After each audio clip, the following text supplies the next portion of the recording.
recording, and meaning to adjust this so that's capturing the voice chat. Step 2 is to pull up MasterBel stream on a second monitor and stream snipe. And probably get banned for it. Well, there's the That's step 3. We're not there delay. yet. Yes, step 3 get banned. How to win at 1v1s. Lunch, have you tried adjusting like the audio settings? Also, a really crazy step 4. If you go into settings, you go to control, you set your camera to free. It really helps, and it's not at all confusing. Go like first person mode. Yep. I still would be an interesting matchup. Can I beat a 40 OS player if that 40 OS player is in first person mode? Oh. Jamerz is here, so maybe next. I believe. If I was in first person mode, that would be pretty tough. Like first person of what? My commander? So I just don't see the lay of the land. I'm just clicking stuff out. I'm using the mini map for everything. Yep. Yeah, if you want to give an order, your commander has to be there. Oh my gosh. I'm losing for sure. There's no way. Finally, a matchup I can win. Hey, I take that back. If I mass like Whistler Janice or something and walk with them, then I might have a chance. There was someone who made like a first-person version of Age of Empires. All right, so what if we just made this a first-person shooter? No, I've never tried placing buildings on the minimap, but I don't know why. I wasn't aware you could do that. I didn't know that you could. Holy crap, you can. Oh, that's cool. Weird. Maybe I should try like an overview mini-map challenge or something. I don't know.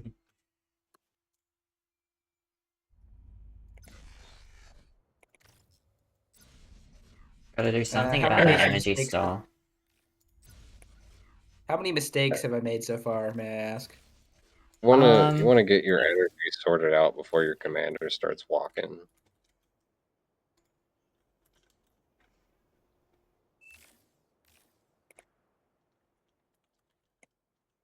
Fair.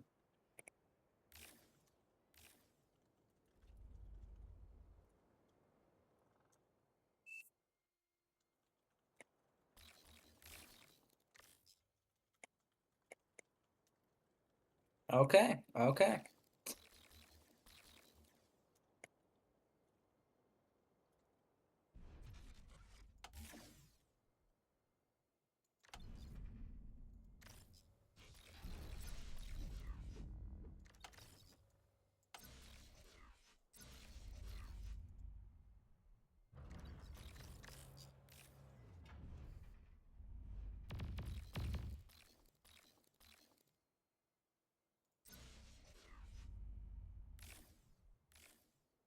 Like right now, as you're stalling energy, my commander would be like slapping down a solar or something. There's no point in trying to take that mechs if it's not even going to be online. Yep.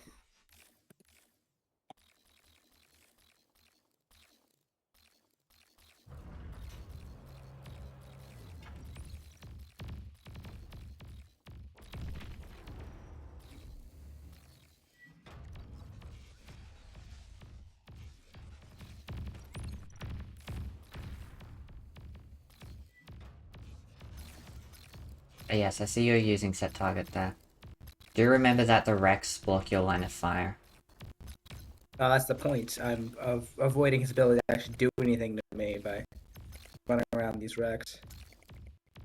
Yes, but you're also nullifying your ability to do stuff by dancing around the Rex. It's worth it. I dealt a lot. I dealt a pretty significant amount of damage there. You could have done more if you weren't dancing around the Rex. Sure.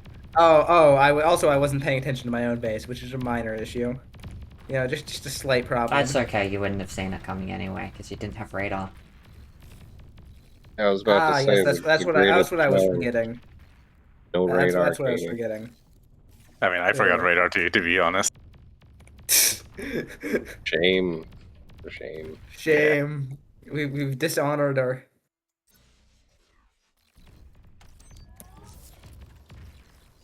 Oh yeah. Okay. I think I am losing.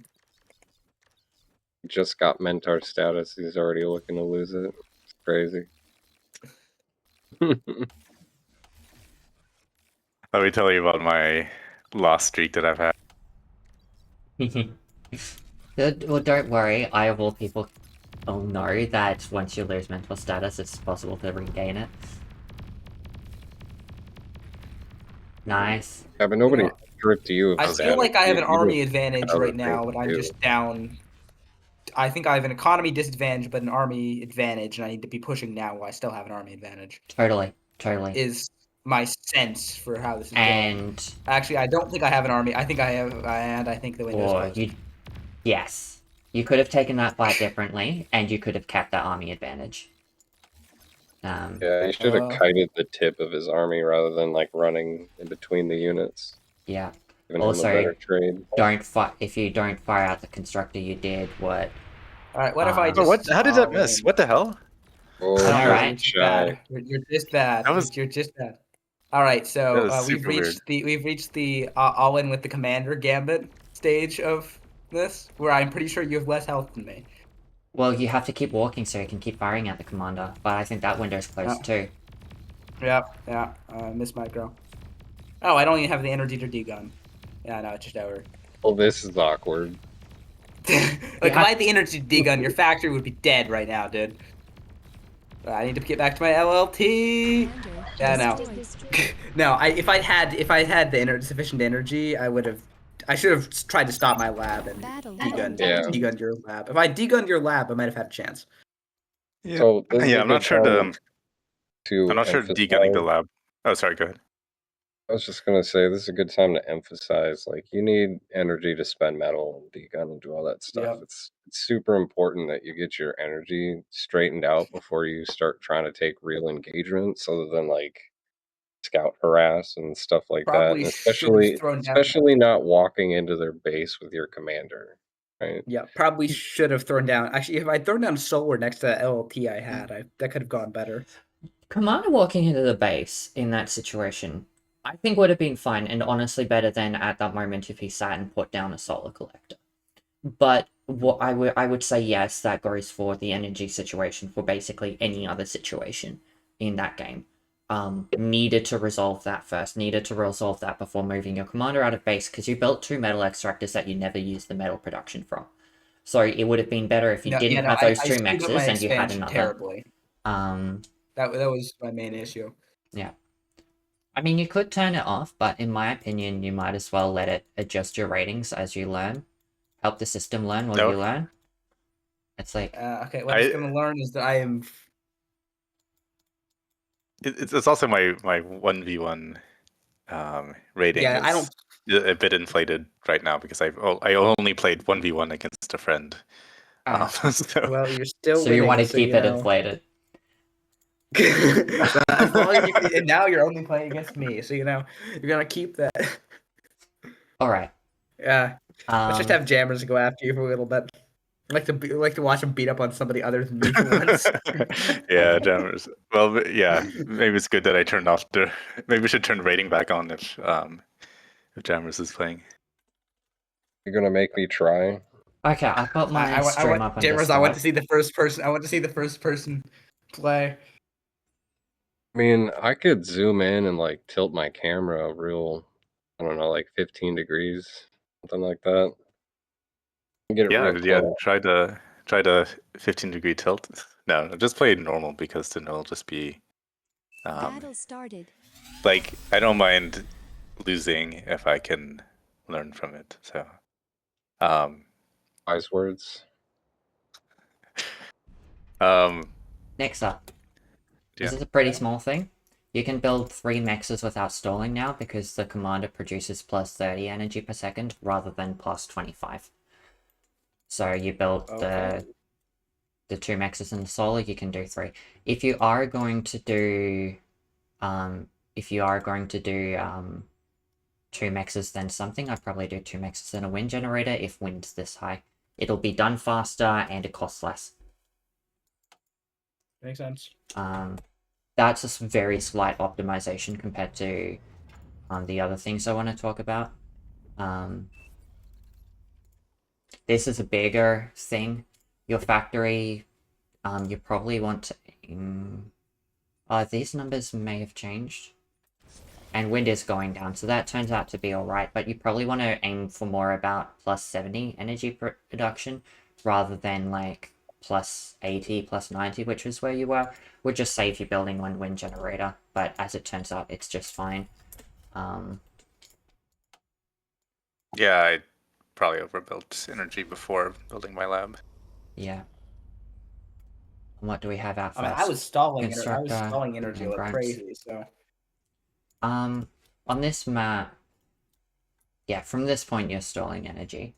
On this map for, like, your tick, it's about, like, your 27 seconds, and then it's that, like, small time. So, again, you probably want to do, like, the 1 constructor, then a grunt, but then you've got your grunt and your commander that can that can protect the base pretty well on their own. So if you keep the commander back here, it also saves you resources in defending your base by allowing you to, like, you build more wind generator. You stand, like, over here, build more wind generators here. This grunt stands over here, and you've got a little bit of a grace period where no ticks can attack you. And because you don't know his cortex yet. And then that just allows you to get more units out faster, then you've got more constructors out. Then you can actually use that metal because you've got more constructors and more energy production. Because your commander can also boost out the additional constructors. Sounds reasonable?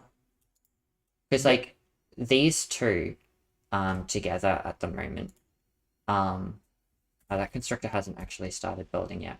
But these are not using all your metal production. Even if you had enough energy production to run both of these, I think it'd still only be about 6 or 7 metal production. And when you get out here to use these, you're still not going to be able to use them. So make sure you fix that energy and build power situation again, because again, that's going to help you a lot more than getting out additional mechs as well. Now, this is my recurring issue where I overproduce energy, underproduce everything else because I'm so dang used to 8v8s. You have 4 mexes. And but don't you play... I come into a 1v1 and I have as many mexes as I can grab. Yeah. And I completely miscalculate my economy. Right, but even in an 8v8, like, we think about here, for a grunt, where is the calculator? It is gone. I cannot see it. Okay. For a grunt, you need about 20 energy production per metal production, right? Yep. That would be, if you have plus 8 metal, then you need plus 20 energy per second per metal. That would be plus 160 energy just to use your starting mexes. That's what the target you want to hit before you walk out of base. Average wind on this map is 14. 10 wind, or like approximately 9 wind into solar, gets you about 140 energy per second. Then you have plus 30 on the commander and plus 7 on the constructor. That gets you your 180. It's a little bit more than you need, so you could probably dial back, take away a solar or a wind generator, something like that. If wind is extra high, then maybe you can boost out a few grunts and get them out faster and use up the extra energy. If wind is low, then maybe you can build an LLT and play more defensively, because LLTs cost only about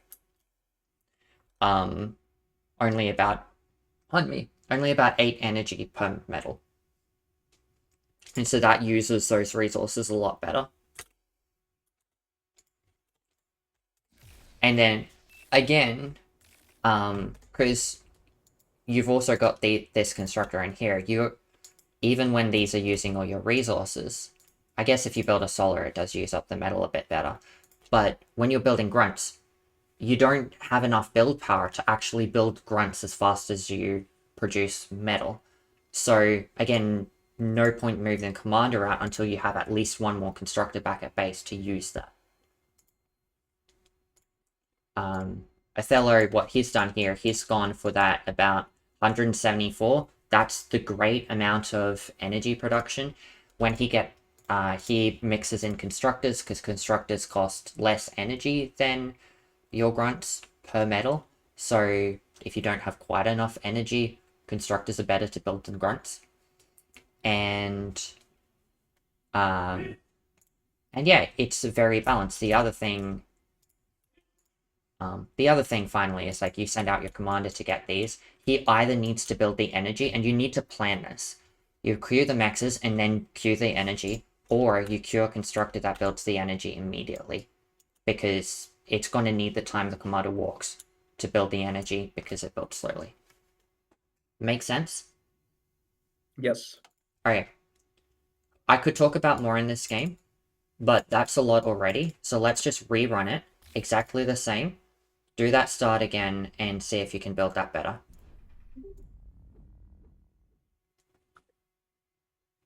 So I had a question. Yeah. Because I am very much not audio used to 1v1s.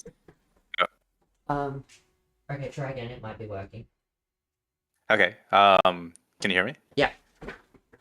Okay, perfect. I was sort of under the impression that in a lot of 1v1s you keep your commander mostly in the base and just boost your lab because of just the build power advantage. Yeah.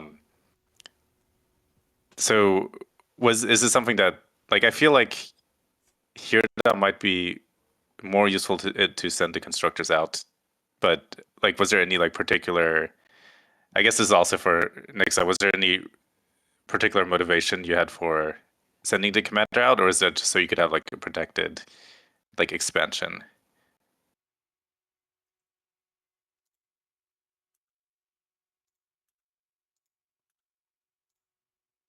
Alexa? Let's see. Why am I being wrong? Is my thing desynced somehow? Because I'm not seeing any. Did you not hear the question? Oh, the question. I thought I was being ringed in the disc in the game, and I was wondering why I was being wrong. Oh, just no. like I read. I was wondering yeah, what walking a mean, commander. a commander, as I'm gonna paraphrase.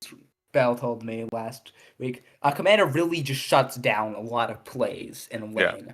So if there are two lanes, and you really want nothing to happen in one of them, putting your commander there basically just blocks off that lane, and lets you focus on the other one. Yeah, so like you very much in a lane map, it would probably be better. Well, here you very much like cut off that middle portion, so I couldn't get to his maxes because the grunts couldn't really do anything against the commander. Yeah. But yeah, I don't think it was worth it here, but you can see how it could be. I would say there's a couple things that I'd say. Firstly, I thought it was crazy effective, because remember how you walked your commander into his base? You just needed to balance things out a little bit, be a little bit slower with the commander, but getting it there was really powerful. I do that when I play this map. So that's one thing. Right next to each other, not diagonal. Yeah. Well, you get the extra max. Yeah. That's fine. So it's hard not to. Well, yeah, I do that con walk anyway, and if the person's diagonal after building those two maxes, I'll walk it towards the middle of the map in order to get it in that middle position and close down the middle of the map. Sometimes, depending on how it plays out.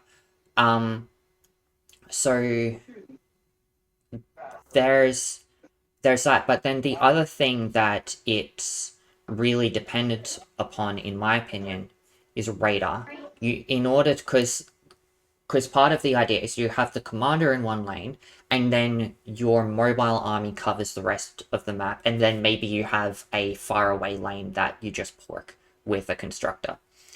And you want that mobile army to be able to move between the open lane and the constructor lane that it's porking, so that the constructor can actually get there and defend the pork.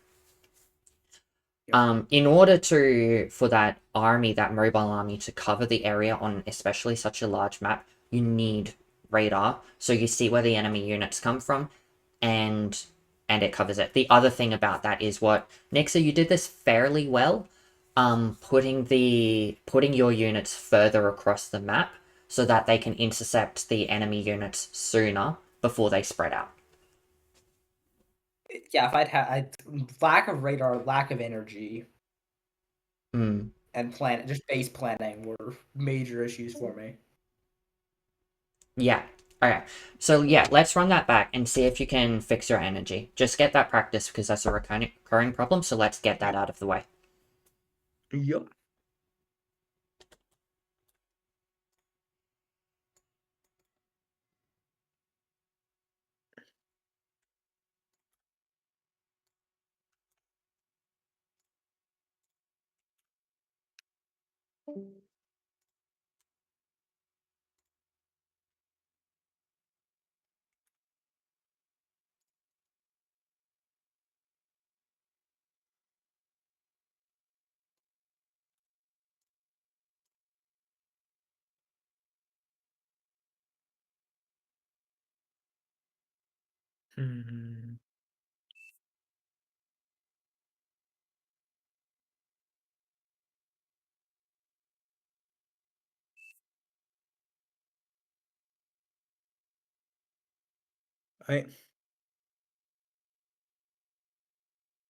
How was this map symmetric? It's diagonal symmetric. Okay.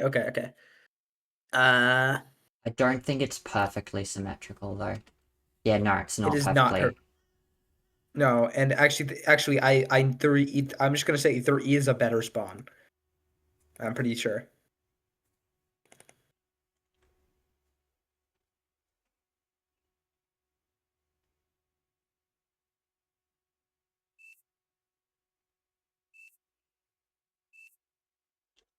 Battle started.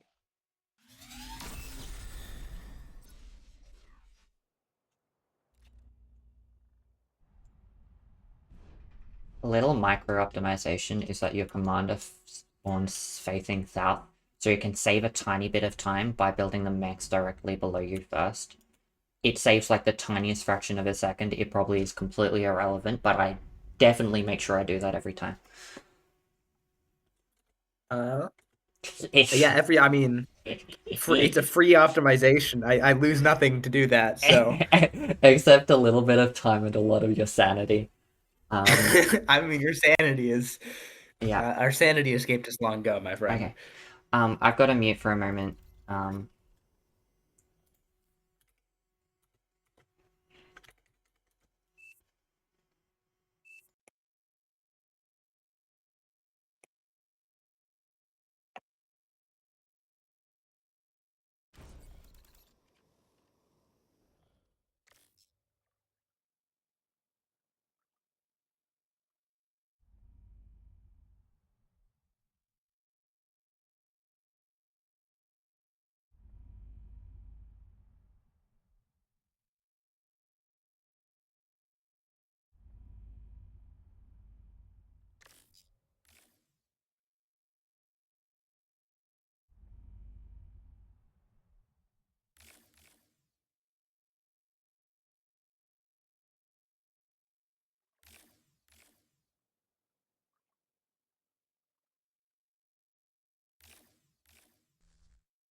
Just let's unmute in Discord.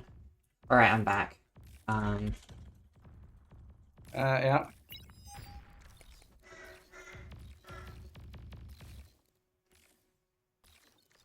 Leading. All right, I'm kind of losing these opening trades.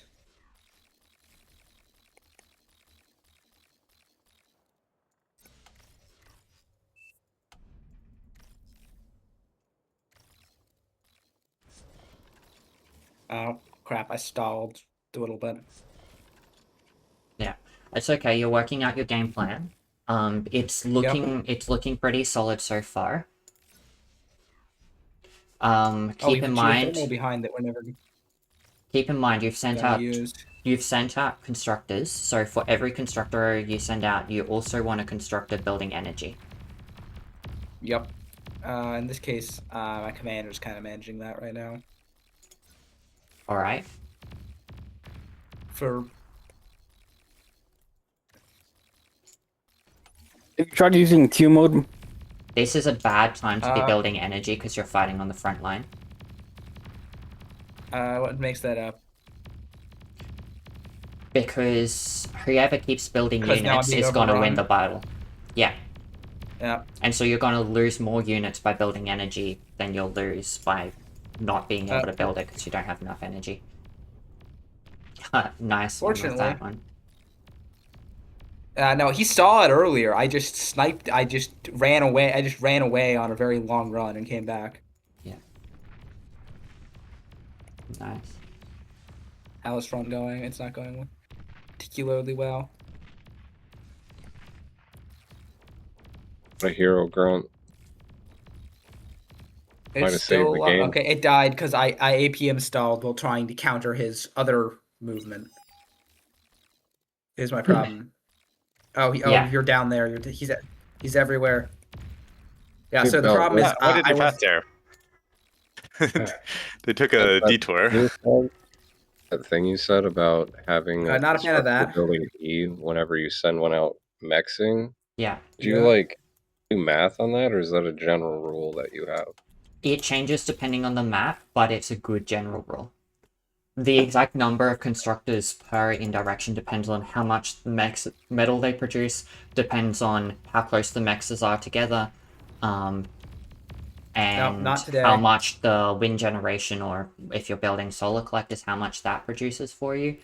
So it does depend, but yeah. I always thought of it like one constructor building E under the guise of a construction turret, and then two out mexing, and it pretty much evens Why out. have so many grunts? Yeah. What is this? Stop having them. It Have used less. to be more constructors building E, but I realized like it might pay off in the long run, but as I climbed OS, the short term mattered a lot more because players are more aggressive, and I was overbuilding E at that point. Yeah. Now I just stick with one or so. I would try to go with less. Yeah. But I think the most important thing is like being aware that like if you have one, then you need the other as well. And then you also need build power going up, and you also need, etc. Absolutely.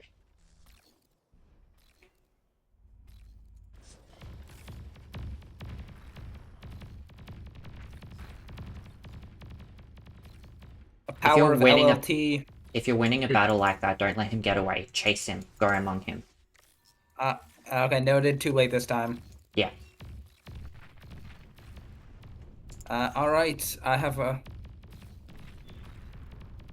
Well, a really good thing to do is have energy storages down, because it makes econ flow a lot better. Yeah. Really help out in a pinch. Quickly, another thing is you've just won a battle. Why are you sitting back? You've got the dominant army. You've just proved it because you won the battle. I'm doing that. Keep pushing forward and don't leave half your army behind. Bring all your army. Otherwise, then give him a chance to have a dominant army. This little sideball. Yes, that makes a huge difference. And be careful because he has had time to reinforce. Yep. Yeah. Okay, you won that. Keep going. Keep Okay, going. continue Time is off pushing. of the essence. Yeah, Yeah. I pushed now, I pushed. Yeah. Oh, you've been reviving things, I see. I should have been doing that. Okay. What? No. Are you the way you are? No, stop it. I dislike this. I don't think there's a dang thing I can do about it. Your commander should be picking up reclaim and taking Nexus as he walks. Oh, he just went full on air. That's fun. I just guess I'm just gonna walk into your base if you're gonna do that. Careful. Stay away from the commander. Yeah, I know. Okay. Back off. Okay, what do I do now? Okay, you can walk your commander in. You've got two options. Walk your commander and your army in. Commander in first, so it takes the fire, and then your army. Because your army just dies too fast. Or you can just spread out your grunts across the map and try to kill everything now that he has no army to defend his expansion. Commander in first. Well, I just mismicroed and lost most of my army, so you know that's how we're rolling here. Also stone. Generally just cooked. Okay. That was way better. That was like actually way better. I'm actually not entirely sure I'm dead here. I'm pretty sure I'm dead here, but I'm not entirely sure. You're not dead because your commander hasn't blown up. He's probably gonna blow up soon though. Let's be honest. If he realizes that bombers can shoot a commander.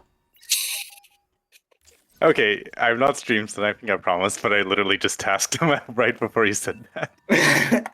You saw nothing. Lol, you saw nothing. You saw nothing. All right. Oh wait. Jamerz still hasn't realized that bombers can shoot a commander. Othello, sorry.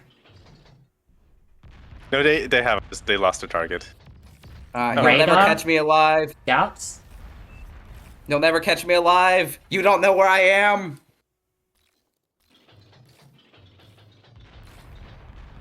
What the heck? My grunt is headed towards assisting my commander. You should go in the direction my grunt is going, and not the direction my commander is in. That's a bad idea. There's nothing to see here. Oh, I don't even have the energy to dig on. Good game. And interesting pivot to air. Battle ended. It was very rough. I don't know. You'll see from. It was rough. I feel like I should have been able to. I messed up my micro. I should have killed you. That you should have been dead there. Totally. It was that transition was a little scotch. No, not gonna lie. I had you dead. I had you dead to rights. I just screwed up. So there's a couple of things to demonstrate there. Firstly, the power of sending your command across the map. Sometimes it's less powerful, sometimes it's more powerful, just like that. That's one thing. Another thing is your commander didn't have resources to build, so you sent it out across the map, right? That's a great example of the, well, if you can't use it here, use it somewhere else. That was awesome, and that almost gave you the tip over to winning the game. Yes. No, I'm pretty sure I lost that purely to a miss micro with those grunts, where I let him degun me. Well, a bunch of other things, so... and, but that would, like... Yeah, but at that point, yes. At that point, yes. Yeah. Yeah, the main thing is that even though I was, like, at the end trickling in grunts, to, like, obviously they just got killed by your commander, but it still triggered the flanking damage. No, my commander was basically dead. If you kept trickling grunt, I feel like, no, I had nothing. Commander can kill grunts pretty fast, though, so if he trickles grunts, then your commander just kills them before they get in range. Yeah, basically, as long as I can get one hit off, then my commander can do the other, like, my commander does 2 times damage. And also with your grunts, like, if you spread them out, well, I guess we can get to it in the replay, but... Yeah, no, I know that. I as I said, I mismicroed my grunts, and that's what it came down to.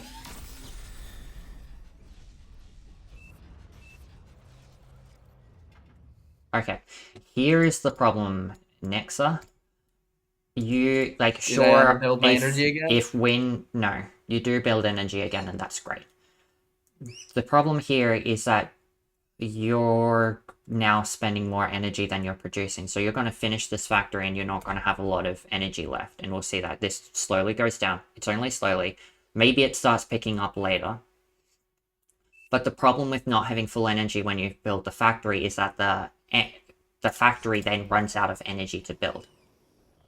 So you get to a situation like this where, yeah, you've hit your 70 energy, your commander's idle, don't do that. Also, you boost the constructor. You don't have the energy for that. I should have just built points. Yeah, so see here, the factory on its own is using 74 energy to build, bottom left corner. Yep. That's as much as you're producing.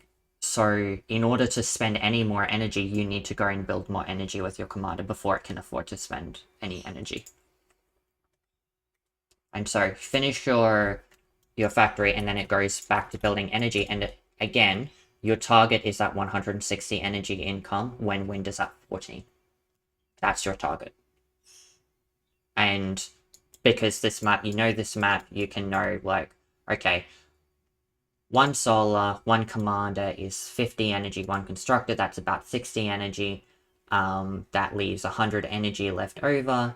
You need about 7 wind generators, and the solar collector, and the constructor, and the commander to deal with those mixes. Except they also take away about 9 energy per second, but the grunt doesn't quite cost as much energy to build as I've made it out to. It would be like 840 if it did. So, yeah. So it's thereabouts. Maybe you want 8 wind generators, which is pretty good. And now because you've boosted the constructor, you're actually slower overall, because now your constructor can't build and continue, and you can't build a wind generator either, so everything happens slower. So if you got that wind generator down, also your metal extractors are turning off, so you're losing metal production. You're still ahead by some miracle, but yeah. And meanwhile, interestingly, No, okay, so no, do you want to know why there's one simple reason. There is an optimal and an unoptimal spawn point on that map. This is something I don't think Othello realized. Can you, one of them, I'm not sure, Othello, can you get all 3 mexes on your starting point without moving? You move like a step. See, and the other one you don't. Yeah, I don't know if that. That's why that I was always actually picking that spawn point. makes a Yeah, difference. it's because I discovered it was slightly closer. It like at our level of play, no, it doesn't make a difference. But the whole starting south thing, minor optimizations, my friend. Yeah. So my opening, interestingly, that you pointed out, like I actually tried something a little different in that I actually only had a solar and 1 wind, and that was. Yeah, so that I didn't like that for exactly the reasons that you said. You stalled as basically I didn't exactly stall, but like look at my energy right now. I'm just like I didn't boost my lab, but I actually struggled to build those wins because of the lack of energy. So yeah, I would have definitely preferred starting with the extra windmill. In my case. So Bell, another thing that's really helped me that you drilled into me was the just queue. If you've got a planned leak, you've got a grunt going in. Just queue where you plan it to go, and then you don't actually. Yeah. Beforehand, there's times here where I had this grunt run in. He saw it, he chased it. I ran it out until he gave up or mismicroed, forgot about it, and then I ran it back in and I killed a bunch of stuff with it. No, I completely forgot about it. No, you completely forgot about it. I queued it out. I queued it on this long, like, circular walk that ended up coming back and sniping you. Yeah, that's awesome, and I fall victim to that too when people do it against me. Yeah, I just part of emphasizing the impact of the energy stall we can see here. He's just got 6 wind generators, and you just have 5. And his constructor is out slower, but only slightly slower. It doesn't make much of a difference, and he has more resources to spend and spent, so he doesn't. You don't really have the energy to spend anything with that constructor. That's part of the problem boosting it out. If you spend time boosting it out, not building it energy to spend, then it gets out faster, but then sits there idle for like, let's see, once it's assisting the factory. Well, your command was already not using everything. Look at this, it's like building at like a quarter of its full speed or something, maybe like a third of it. Yeah. So your commander would be better doing literally anything other than assisting the factory here. even walking over reclaiming or just walking out here or something. Ideally, what I do is just build a few more wind generators. Wind is high at the moment, but you still want a few more. We said you wanted about 7, maybe 8 before you do anything else. If you know you're going to go and get more mexes, then you go, it's like, okay, let's build a few more wind generators so when I get to those mexes, I can use that energy as well.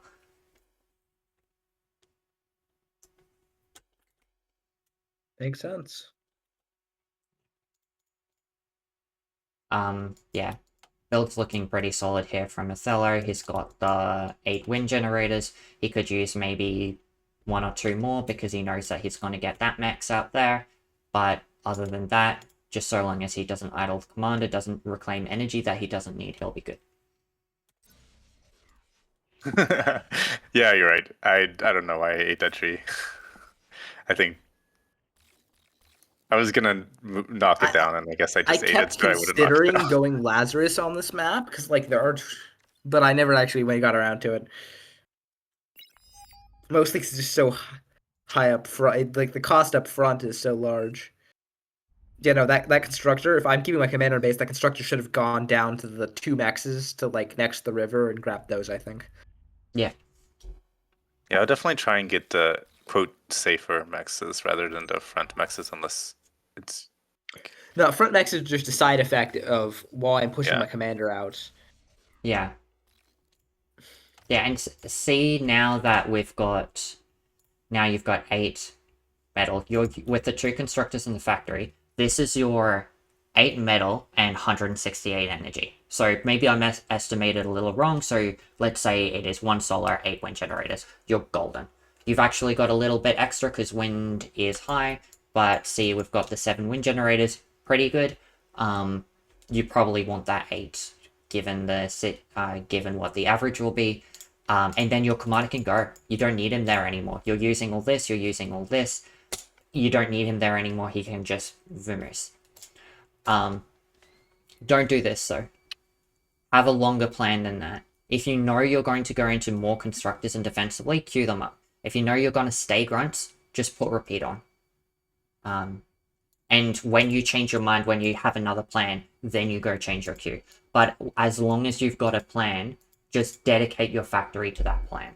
Sometimes that plan will be being idle so you can build something else, but most of the time it will be like, oh, I want to build a bunch of constructors and then I want to go and attack. Or maybe I want to build constructors and then defend those constructors. Or maybe I don't care about constructors, my commander's going to do the constructing for me, I'm just going to go full on attack. These two constructors are great. And that's really Is Q mode a bad idea on 1v1? What was that again? No, I said is Q mode a bad idea on 1v1? Is Q which? Q mode. Q mode. Like quota Oh, mode? the quota mode? Yeah, or quarter mode. I don't have experience with quota mode, so I can't answer that. Well, I do. I was just having a conversation with someone earlier about this. So it Yeah. is actually really useful. I started using it more recently for res bots. Like you set a quota, depending on like, you know, how big of a battlefield you're fighting, how much reclaim, you know, 1 to like 20 res bots, and then you just always have one. And you can use it in conjunction with a regular queue. So you can set up a quota and then swap out of quota mode and like queue units normally. It'll just like keep up with the quota while you queue stuff. Or set a repeat queue or something like that. Also be used for, you know, air lab for scouts or a certain number of figs. You can use it for a vehicle lab to like always have a mine layer and some scouts or something like that. Like little things that you tend to forget to build if you don't have it in a queue. Yeah, I think it's worth mentioning with the quota mode is that you can turn it on, set some quotas, and then turn it off and just use the lab regularly. Yeah, I brought that up, but yeah. And yeah, the only thing so I've also used it, but maybe not as much as you have, but and I haven't used it in 1v1s, but I do find that sometimes, like I usually just use it in the late game when I care less about like my immediate queue, because sometimes like sometimes it can screw things up, like without realizing. Like if you have like a quota of one resbot or something like that, and the resbot dies, then like it will immediately queue up another resbot, which is good, but sometimes if you're not expecting like the drain on your energy or something like that, it can be a little surprising all of a sudden. I suppose that's true. I guess it's something I only ever set up later in the game when I have like storage and stuff like that, so I don't really notice it. Yeah, same here. It's just I think I've tried it once like earlier, and I just had a bad experience, so I only do it in the later game. Oh yeah, I suppose it's an extra bit of consideration if energy is a problem on that map. Like if you're playing on a no wind map, and yeah, that can definitely mess you up. Another use case is just like 8-for-8s in general, because you want to maximize efficiency because everyone's playing on like a reduced income, because you only have like a single lane. So setting a quota mode, like I only want 10 whistles out, and then I'm gonna have static to maintain, and I'm gonna build econ or something like that, like a minimum number that you want out to defend your position. It's different if you're trying to be aggressive and push. And you'd probably just go with like a repeat queue, but it's a good way to try and maximize efficiency. Like you're not overbuilding units, you have like a set squad or whatever. Switch it up, add stuff later, go T2 when you need it. One less thing to think about. So Bell, the weird thing where you were looking at where like grunts are chasing grunts off in nowhere. I tried to come in from the side again like I did the first game. He found me and chased me. Yeah. I needed to do other things, so I just queued my grunts to run really far away. Did something else. Yeah. He eventually APM stalled and wasn't following me anymore, so I came around again and I killed a bunch of his economy. Yeah. And this is why Othello, what I generally recommend is you can chase a little bit, but as soon as it gets outside of your area of concern, you're not supervising it, put it beside something so it defends something. Probably over here because this is more valuable. Maybe stick one over here as well near that metal extractor. You also don't have... you do have some radar coverage out there. But only to about here, so I'd only chase him to maybe that far, and then don't chase him further, and then just come back and sit here near the constructor or something like that. Okay, makes sense. Yeah. So something I just pointed out, 6 grunts alive over here, 7 grunts alive over here. I think actually all of that are... We're even on grunts, per side. Othello has 1 extra constructor, and some extra wind generators, but pretty much you're even at this point in the game, which is kind of my point. This is where things start to get minor economy advantage, but like but this is where the big differences start happening. Idle factory here, and the thing about moving your commander out because you're using up your resources, Othello is using up his resources with his commander and expanding with the cons. If you're using up your resources with the cons, you expand with the commander. And then you just mirror, and you're trading one advantage for another. And that's all it is. Because you're going to build the cons anyway, you're going to have the commander anyway, it's just which does what, and why you go for one or the other. I like sending my commander out, because it has a gun, and it has a gun. And builds fast. And that's why I like sending the commander out. Other people like sending the constructors out because they can go in different directions from each other. Like, that's what Othello is doing. If I send out my commander, he could only go one direction. That's a big limitation. That's a big trade-off.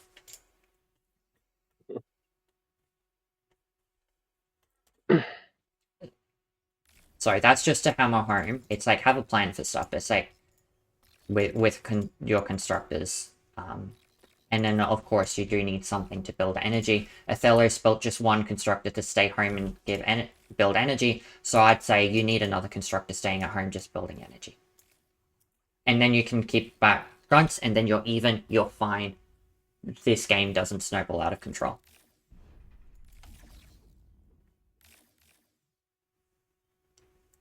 Now the energy stall here, that's all right. The energy stall here is all right, but you do know that you're building an extra metal extractor. So when you queue up these metal extractors, then you pop down a couple wind generators. Also, here's why one of the big limitations with having your commander building at the base, and you need to be aware of this because you need to plan for it. He very quickly runs out of space to build. If you have a constructor over here building things, he can just build like a line away from the base, and then you don't end up with restricted space at all. If you build your commander here, you kind of feel like you can't build energy because there's nowhere to build energy. And that psychological thing is going to stop you from building energy because you know you have to, like, if I want to build energy, I have to walk over here. And then if I want to help the factory, then I have to walk back. And you can mitigate that somewhat by, like, leaving space around the factory. So once you've filled up over here, you walk over here and you build the winds over here. And then once you fill that up, you walk over here and you build the winds over here. You have to have a plan where are you going to build the winds if you are going to actually build the winds. Make sense? Yep. What would you rather do? What strategy would you like to do in order to make sure the winds get built? I'm a fan of moving my comm out. So Yeah. I probably want one constructor boosting, one constructor building wind, my comm maxing. Agreed, but make that 2 constructors boosting the factory, 1 constructor and wind. Sure, just early on when my economy is. I guess would I not move my comm out until I have the constructors? Yeah, don't move the comm out until you've got the 3 constructors. I guess that also kind of commits me into expanding into my opponent as opposed to expanding safely off to the side. Yes. But if your commander's expanding, then I think it's safe. I think it's only sure, like but it here... just limits me to it just limits me to expand just these like 2 mexes.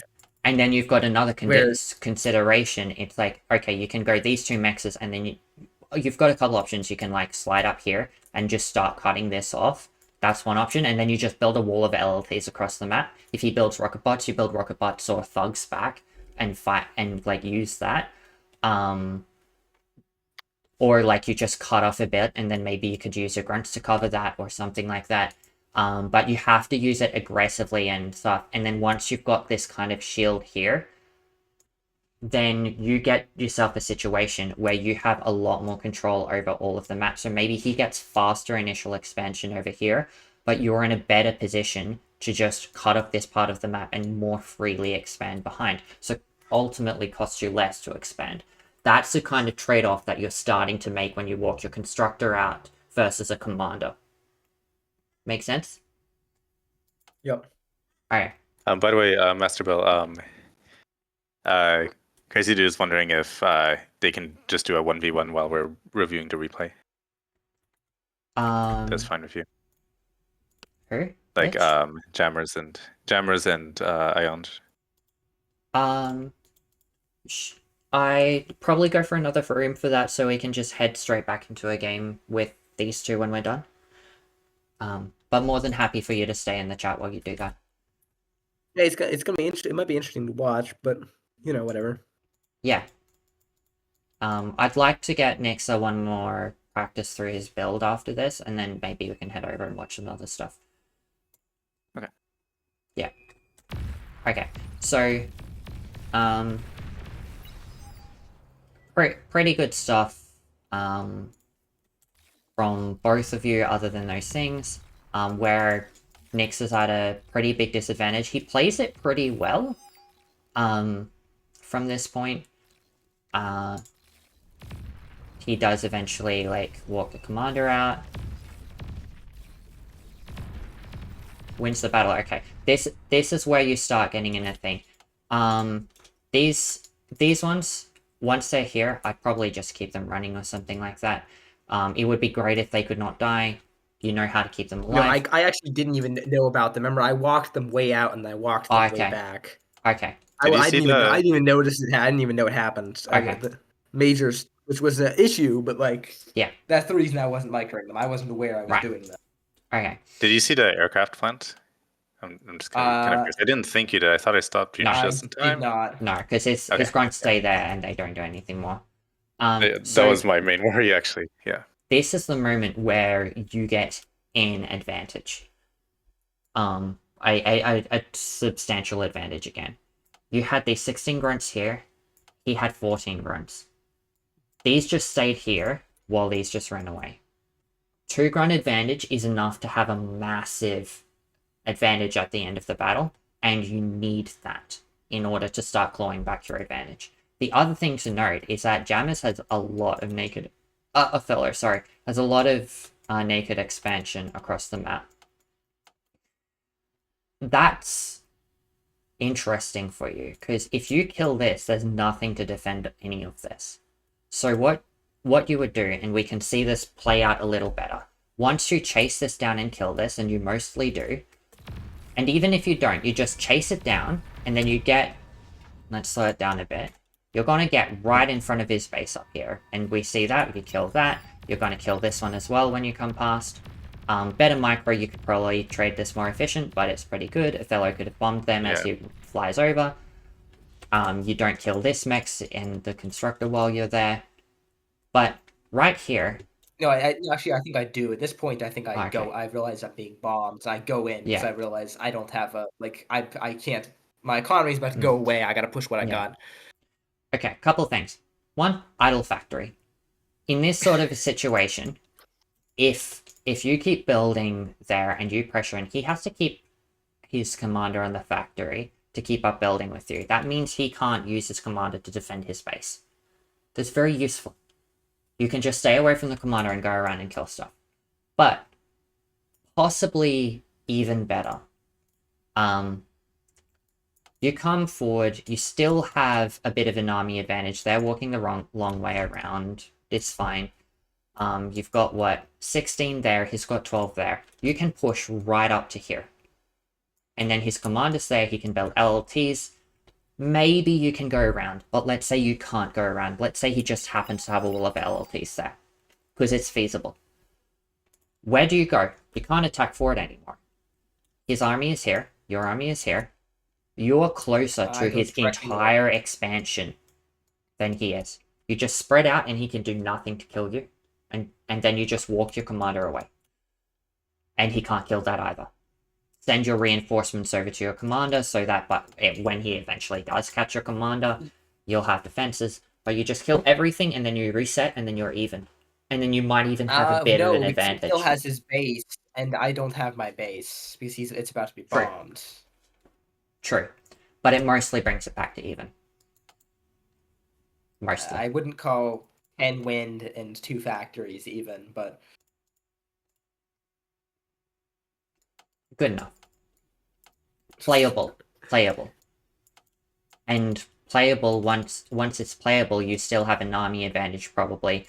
He does have bombers, but you can clean them up. You're going to be a little bit behind, but he has to work out how to expand. You've already expanded, and you've got LLT defended expansion over here. That's useful. That's an advantage. You can use that advantage because you've got LLTs in the middle of the map. Him pushing into my LLT was a major win for me. I think I killed 3 LLT. I think killed like 3 grunts when he came in. Yeah. Yeah, and then he did a bunch of damage on the LLT and didn't kill any of your grunts, so it was like super free. Well, he killed one of them. And the mechs. But yeah. So that's the idea, and like maybe it doesn't bring you all the way back to even, but mostly close. Winning is in sight. But you gotta play it right. Push him all the way in, and then when his army is trapped in his base and he can't defend anywhere across the map, spread them out and go kill stuff. And Othello, in this sort of a situation, when you see that coming, it's a great time for these constructors to just start putting down LLT, because you're at an army disadvantage, you know you need extra firepower, build it before he gets to you, so that you keep some of it alive. And the most important thing to keep alive for you in this situation is the build power, not anything else. Yeah, it's hard to think of that while you're being pushed, but yeah, I'll definitely try and remember that. And it's only hard because you're not used to it. Once you're used to it and you go, it's like, I'm being pushed, I'm losing ground. It's time to defend rather than expand. Because if you keep expanding, you're probably just going to lose the expansion against a good player. Yeah, makes sense.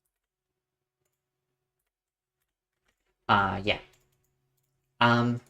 we've also got a pretty good demonstration of Othello has 3 constructors expanding, 2 constructors building wind generators, not building any more build power in base. Yeah, that was a major issue when that's what I Yeah. meant about my transition was kind of scuffed, is that Yeah. I didn't have enough build power Yeah. for that transition, and I was This- floating resources yeah. because of it. Yeah, if this constructor, when it comes out of the base, rather than building stuff, just start it building construction turrets. And then your commander can help the first one, but then the others will help each other keep the commander in the base to make sure you keep out those units. Yeah. And like, even with your commander here, like, it's a great opportunity for you to start building shurikens. Bring this army back. Don't fight until you absolutely need to. Maybe send the army out there because your commander can and these constructors can drop towers and defend the base. You've also got the factory there can help defend the base. So get the grunts to defend the expansion, not your base. That's the same idea as I was telling Nixha last week. Commander in one lane, army in the other lane. And then defend the final lane. And this is the final lane over here that you defend, because that's where your constructors are. This is the mid ground where you defend with army. This is where you have your commander and you also defend. Yeah, in this case, the way that I was thinking here was, I don't know if it was necessarily the right way of thinking, but I thought that he would try and essentially like push the commander way up. I mean, which he ended up doing, but that's why I wanted to keep the army, so I could, because with the army, I know I could potentially get flanking damage on the commander and win the one-on-one. Right. Which is why I didn't want to move the army out. But yeah, I mean, I'm not sure if that was the right calculation or not in the end. I guess here's the thing. I did win, but yeah. Commander, you've got about 35 seconds before the commander gets into your base. 35 seconds is enough for you to build, let's say, 3.5 laser towers. Yeah, I should have done that. And maybe another 3 laser towers between those 3. These 2 could probably build 2, this one could probably just build the 1. That's 6 laser towers, and then this is covered 2. You're fine. Okay, that makes sense. And then both situations are defended. Because that's also another principle there. It's like, if you know you're going to have to keep an army in a position, in a specific position, build static defenses, not mobile units. Because the static defenses are going to stay here. And his commander is going to stick around here for a while. So you know you're going to have to keep those defenses there for a long while. So make it static defenses. They're cheap, they're fast, you'll have them up in no time. Compare that to like a grunt. Like for a laser tower, you could have like 2 grunts for the build time, and that's like a lot of energy you have to spend, so you might struggle to get that out in that amount of time. You've got a little bit extra build power because it's your factory. Maybe you could do a little better if you build thugs and you had 6 thugs, but that's still pushing it a little bit. Laser towers, and you're amply defended. Okay, makes sense. Lovely. I want to make one point. When you made the air lab, you were already being pressured, weren't you? You had lost a good chunk of your army to that push. When did you make that air lab? Were you planning on making like shuriken with stuff with that? Because I feel like you could have made pounders or something to counter his grunt spam rather than go for his ego, because you had the resources, but you were at an army disadvantage. Whereas you had the eco advantage, so you didn't really need to target his eco and like the timing of it and stuff. I feel like that was a misstep, and building a counter to his army is ideal. I would have built LTs and grunts first. Grunts, so you can just defend this. Yeah, but because here's the thing, you build pounders and you've got the same sort of issue where you've got this defended, but not this, and then you've built an entire factory.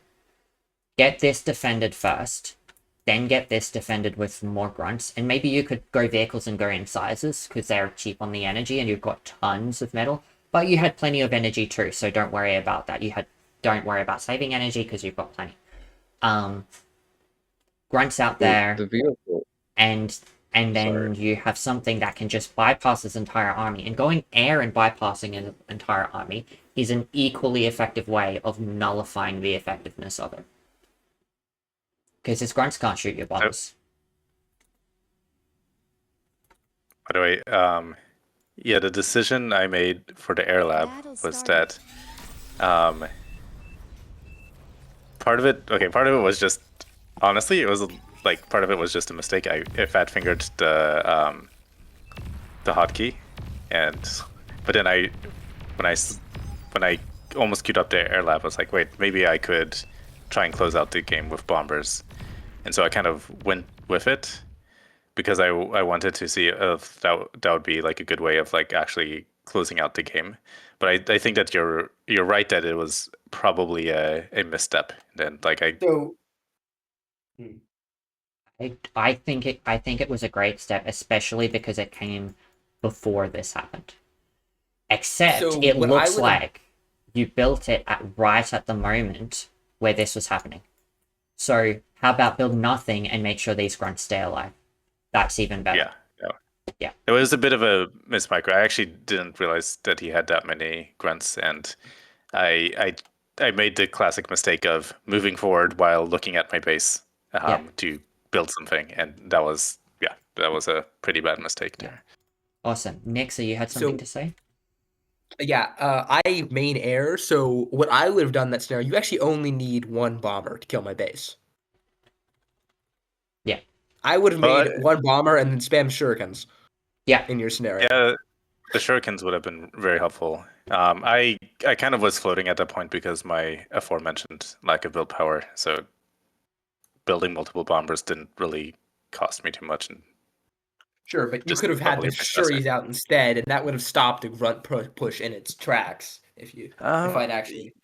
Yeah, you need a lot of, like, now with grunts being like having aimbots, like shurikens, they still are very useful, but are like slightly less useful than you'd be surprised how many shurikens grunts can kill.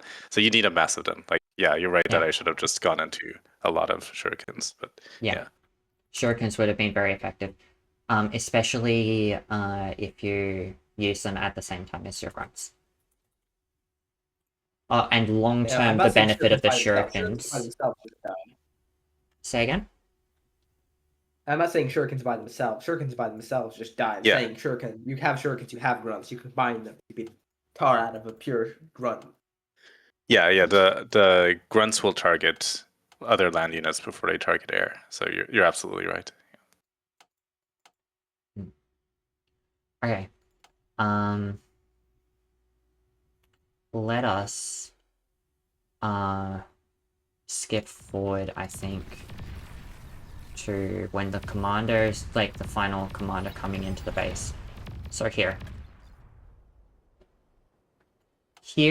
you could probably absolutely ignore your base. Pay attention. Once his commander comes into range, you stay back. He can't really build too many more grunts there, but he does have some time, so your commander needs to come straight in, no hesitation. These grunts all need to stay out. Do not take a single shot from the commander. They all need to be alive. And your commander... That was the mismicro. I took a D-gun. I should not have taken. Yeah. These being right here, picking off the additional grunts in range is good, but same idea for you, Othello, except you're at an army disadvantage. So you want to be raiding all the way back here, right near your factory, where you have as many reinforcements coming in as possible. Is there a world where the red player can take his grunt, kind of go to the south and around behind the air lab and then hit the eco? Like it seems very possible, no? That is, but you want to push the commander in first, I think. It's possible, but I don't think it would matter at this point. One grunt just simply would not do enough damage to turn the game around. Okay. The only thing I have is pretty much a Hail Mary. Kill. Plus, you just want all the grunts together anyway. If you do kill all the energy here, that's great. but it's going to be really hard to kill the Solars, so he still keeps a considerable eco lead. And so lessening the enemy's advantage isn't nearly as good as just taking advantage of a clear disadvantage. And here is a clear disadvantage, and where you can turn one commander into 0.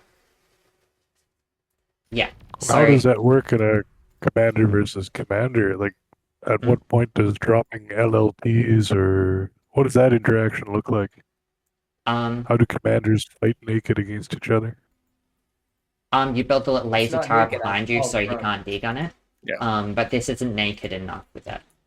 He'd have to come back. Okay. These here, they can start building LLTs. I'd probably get him building, I don't know, probably thugs, because they build faster to deal Yeah. more health or something. I don't know, grunts are also a pretty good option if it's coming down to a comp trade. You can definitely thugs afford to lose. Thugs are pretty great for sniping commanders. Yeah. Right, like, so I think Yeah. that probably would have been a good choice. You can afford him to get really close to your factory because you know you're going to destroy his energy production. If you don't destroy his energy production, you can afford to lose his factory. You can afford to lose your factory because he's going to lose his, and so you're not going to get at a disadvantage. It's fine. You're absolutely fine. So don't worry about losing this factory so long as he loses his. Just keep this commander safe at all costs. Makes sense. Yeah. Here, Nixha, do not walk this commander back. Keep walking in. Set target on the grunts. You want to kill them first. That'll be less damage he can deal against you, less ability he has to kill your grunts, and then you can overwhelm and kill that commander really easily. Long term, you probably want to aim to either kill his commander, or if he's probably not going to let you kill his commander, so you want to force him back as far as possible, degun his 2 factories, and then get out and get a factory of your own here, making thugs probably. Something like And that. there's all this metal on the ground. Yeah. Yeah. And thugs are a great way to convert that metal into units. Because they cost very little energy. And again, keep in mind, his army is all here and his production is all here. You can just kill stuff for free until he builds laser towers. So you definitely don't want to walk back like this. If these are like this, you want them spread out a ton more. Your commander should walk in first. And definitely make sure you're set target on the grunts.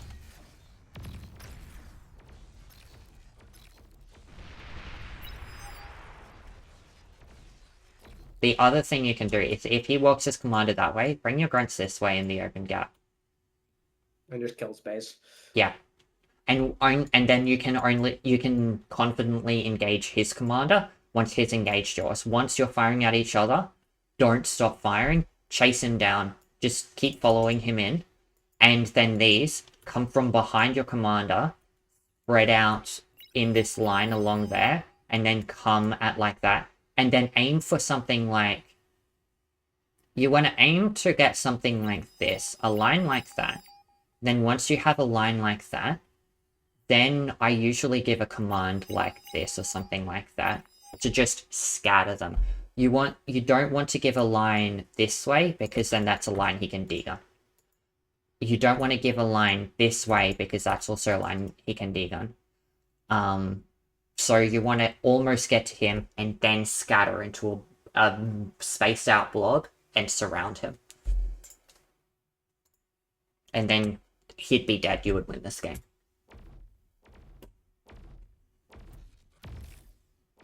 So yeah. In this kind of case, you're kind of blocked by the hill. He's got these grunts here. That's okay. Set target on them, kill them, and then it's not an issue. Bring these behind anyway. You're going to be a bit of a health disadvantage, but you can change that by bringing your grunts through. You'll deal more damage to his comm later than he did to your comm before he engaged. You're fine. You can still win this. D-gun's alright because you get 2 of them. That's the still... problem is, while I'm doing that, I let him degun me at the same time. Yeah. Yeah. And then you've also got this grunt right here still killing you. Well, your grunts, they stopped here. They haven't even had the chance to come and damage his commander yet. So they all get degunned without maybe dealing one shot. Even if they were just spread out and walked past, yeah, sure, they'd probably get degunned. But they would have done a ton of damage to him, and you still could have killed him. And again, if you kill the grunts, then yeah. And then at this point, Othello, you can probably see his commander's pretty damaged. Just walk him down. Yeah. Bring that. That was mostly just me being slightly slow on APM there. Yeah, and then I think I do bonusing. push forward, but yeah. Okay. I want you guys to play one more game. You okay with that? Yep. Cool.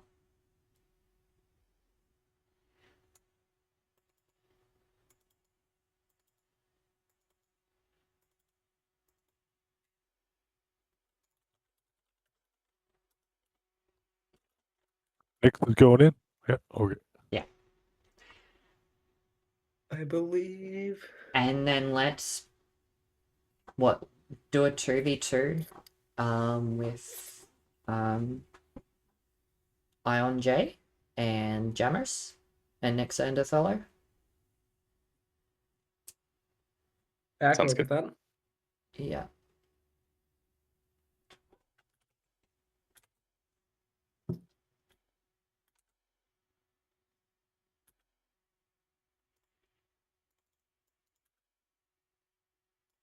Oh, I have to stop.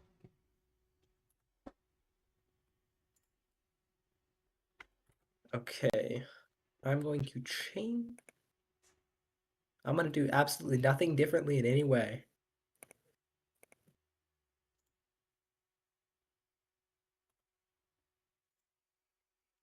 Is it possible? Is this possible? Is this possible? Does that work? I think that works. And remember about the balancing your energy from last game. It's been a while since I talked about that. I can't remember what I said, so I hope you do. Pretty well. Okay. Yeah, remember you're aiming for that 160 per second. You either send your commander out or constructors out, and then you have one constructor at home building energy as well. All right. As you can see, I'm doing a slightly different tack based Yeah. off my knowledge. Yeah. That's I am going to very much enjoy seeing how this plays out. Battle started. And all right, I'm very I disappointed pinged what with Othello. my assumption is, and do you think I'm right?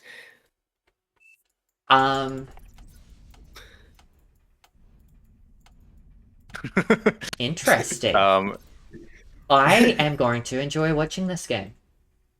Oh, good. That's exactly what I wanted to hear. Keep in mind. Can I deafen Othello? You can, Yeah, you can. Let me do that real quick.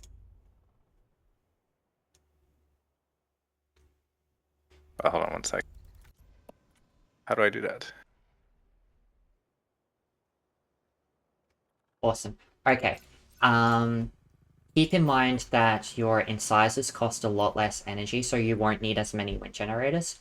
Your construction vehicles still cost a lot of energy, so you will need a bunch of wind generators for them. Probably going to be looking about 120 energy per second rather than your 160. Sound good? Yep, and that's actually nicely buildable. But with my current position, it's very nicely buildable with my commander Yes. right here, right now. Nice. Okay, I'm going to tell Othello he can undeafen.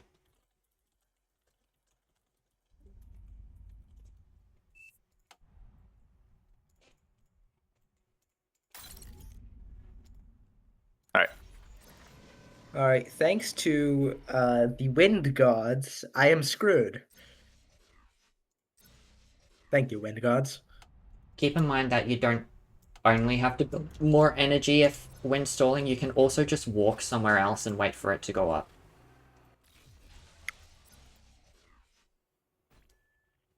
You can also reclaim trees. Othello. Alright, I'm gonna go You're for not accessing energy this another, time, you can reclaim that tree. I'm going for another interesting play here. Okay. As you can see, Yeah? I've gone for kind of Good to very see. early. You have overbuilt energy, Nixha. Keeping that in mind for next game. That solar collector is now not helping.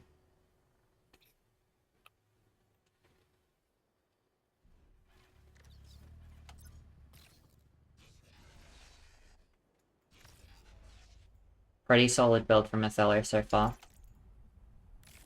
I'm very sad to hear that. No, you should be happy for him. The better he plays, the more Don't worry, I am. ability he has to help you get better.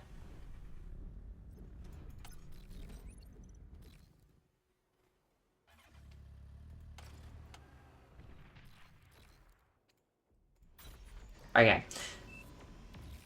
Alright, I'm not used to... That was kind of a... That anti-air tower must have been a misclick. Otherwise, that's trauma. No, it was. I shouldn't have been Alright. influenced by what you were saying, but I saw a fast-moving radar contact, and I was like, wait. And then, no. Yeah, because you're used to me playing Cortex. No, I know. Trust me, the immediate comm drop as a strategy. No, it was more because I wouldn't have moved so fast, but... Alright, I'm not used to playing vehicles, I must say. That's the major downside to my strategy. You're getting not practice used to now. It's going pretty well so far. It's going pretty well. Yeah. I like your queue with your commander. You also still, do you intend to stop building in sizes at any point? At some point, but not right now. Then why don't you have repeat on? Okay, now you do. I do Good. now because I remember that the moment you mentioned it. Cool. I'm kind of trickling a little bit into him a little bit. Yeah. I'm not a fan of. Pull back, reinforce. Pretty good. I mean, I have enough now. I have enough concentration and force now. Yeah. Oh, that's that anti-air tower. No, the strategy of go air and just immediately build a heavy trans and drop it in your enemy's base. It's trust me. Yeah, I need to get used. I'm not used to vehicles and their ability to turn around. It just sucks. Yeah. Think of them like boats. I should have been able to kite you there, and I just did not. Yeah. I'm gonna try to do a drive-by instead of immediately turning. Yeah. Good You watching get what I'm that. saying? Yeah, Why do try you have so not much to ever land? Do you stop actually- with vehicles. Just keep walking. It's also really helpful Pretty if good. you think of like driving a car. Like you turn in an arc, not a on a dime, right? You see enemies, you kind of swoop in and out. Well, I appear to have dealt some damage to your economy here. That way, if you ever start taking a bad trade, your vehicles are like, half or quarter way turns. Yeah, see, the thing is, I'm pretty sure I can kite him, and I'm to some degree, and I'm just not because I'm not used to. Anyway, I think I'm doing significantly better this game. You are doing significantly better this game. I had a really cheeky moment just now. I think if you were grunts and using units you were familiar with, you'd be in a much better position. But you're really struggling because you're not able to choose your battles. No, it sucks. On the head, my expansion is going amazingly compared to. Remember what I said about your commander should be building radar? Yeah, he will soon. Just as soon as he finishes soon this, is too what he's late. doing right now. Oh, good. You always want your commander under radar coverage. It's way too easy to snipe them. Like, they're good units, but past 3 minutes they could have enough. Yeah, no, I'm just terribly messing up my.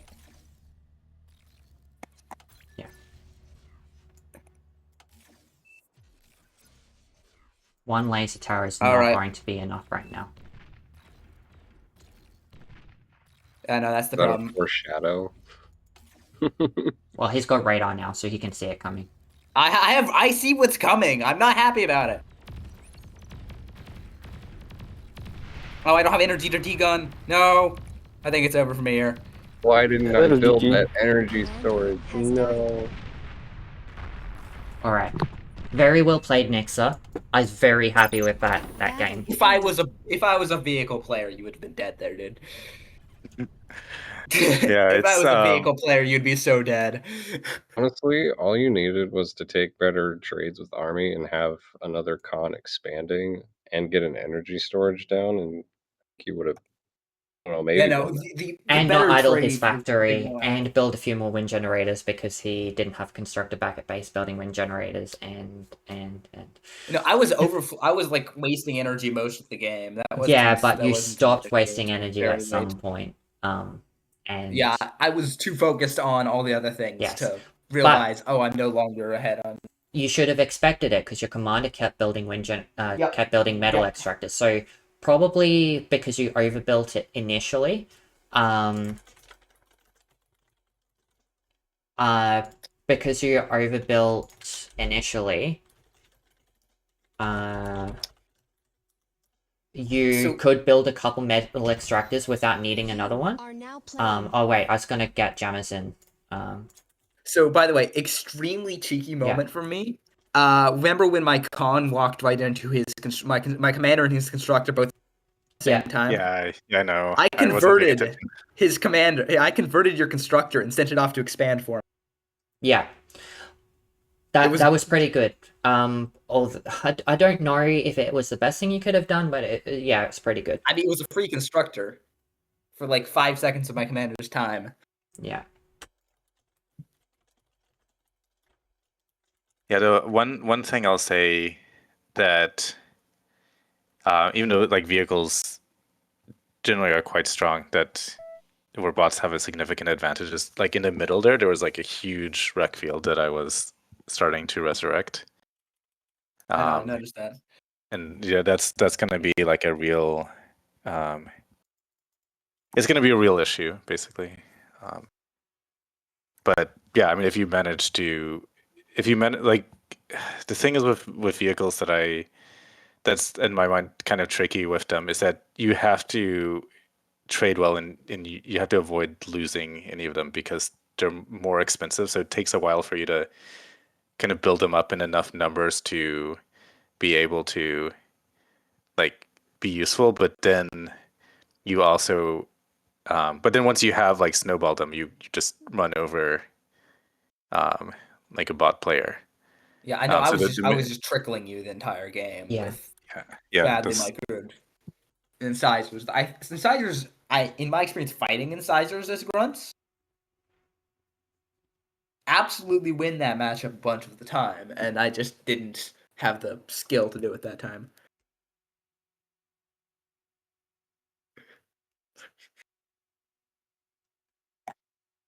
Yeah, the way I'm still like something that I still try and work on. I'm not great at yet, but it's basically whenever I have to look at my base or I'm looking like zoom in on something, it's good to pull your units back so that you're not like accidentally letting them just like wander into enemy fire or something like that. It's hard to get used to. I screw it up all the time. But Something that can help like avoid trickling me. So something else I often like to do when my commander's pushed, great thing that it's able to do is just walk over to wherever there's a wreckage field and just camp there, build a bunch of LLTs. That becomes your defend here, so to just make sure you don't lose it, and then you want your commander there to reclaim, and then you send your incisors elsewhere, and elsewhere on the map becomes your something. So the other advantage that I had that I don't think I leveraged enough was the fact that I knew we were playing diagonally that game. I was pretty sure we were playing diagonally. So I started with 2 cons instead of 1. I feel like I could have, and I feel like I could have leveraged that more.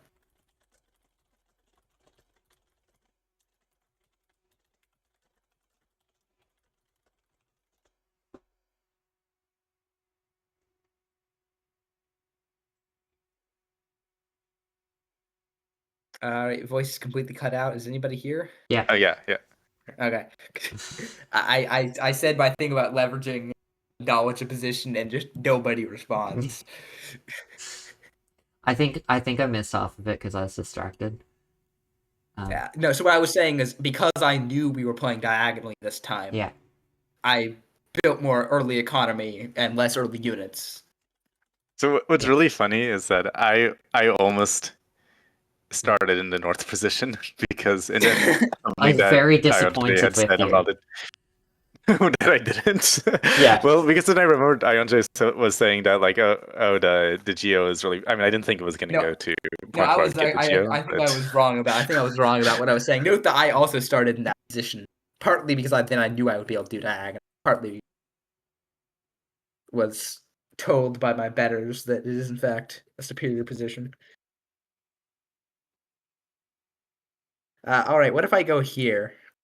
Hear me out, best friend. Oh, that's actually an L, not an I. The font made it look like an I. Don't worry, I'm not gonna do that. Let's see, I'm with you. I know, I'm an air main. But like, let's see. Resist the urge, Do we Nixha. want? All right, what if I just made nothing but Shuris? Would you like to find out? No, because I Okay. know how that would go. There's your answer. Oh, this is the most annoying, egregiously annoying. Which way is south? I flipped the map. Maybe I'm regretting choosing this map. The lanes are pretty spread out The from red- each other. Oh well. The red team's on Yeah, the south, the blue team's it's on not the a it's not. Also, I hate the starting metal positions. I hate them so much. They're Why'd you- just outside what you can do without walking. Well, it's okay. You wouldn't have enough resources for it anyway. Sure, but like it means I have to walk before I can. Oh, let's wind. Wind just looks decent. Okay. Interesting position, Jammers. We're gonna roll with it. This is actually pretty good for walking like a commander through mid, and then you walk up like constructors up the side, because then your army's going up the side, it's going to defend the constructors, and then the commander like defends itself mid. So it's actually pretty good to do that. I don't know if it's the best thing, but it's pretty effective. All right.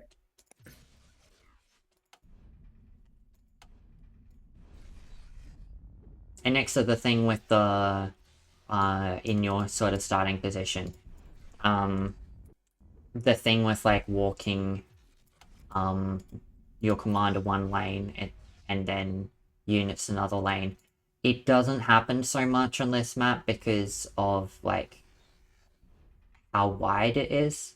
Sorry, how narrow it is because of the ponds. And then in the middle, it kind of generally has like a wasteland, no man's land in the mid. I'll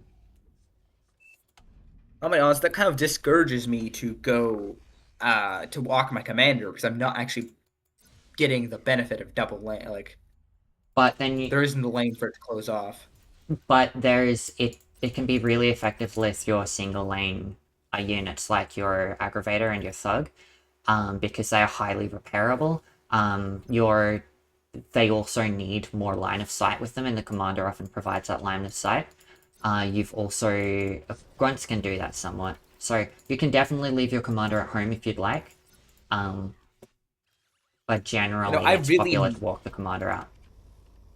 I really miss not. The main thing I miss with going Cortex is, energy. Yeah. Other than that, the main thing I miss with Cortex is lack of ticks and the vision Yes. ticks. Not even for like, not even for shenanigans, but for Yeah. the vision ticks provide. Yeah, You mix one into your Rocketeer ball, and it's just amazing. Yeah, I'm the same with that. I like the vision ticks provide. All right. I overbuilt energy a little bit there. Yeah. Okay. Get some constructors out then, so you can use that energy, and then go get mexes, so that when you stall, you have more metal.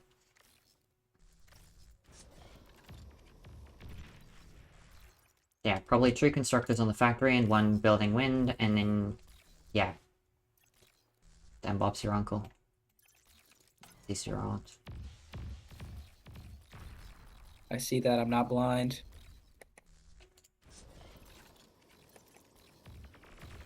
I said they're not deaf. All right. You Hi, said buddy. to the not deaf woman something. What units do you want to build?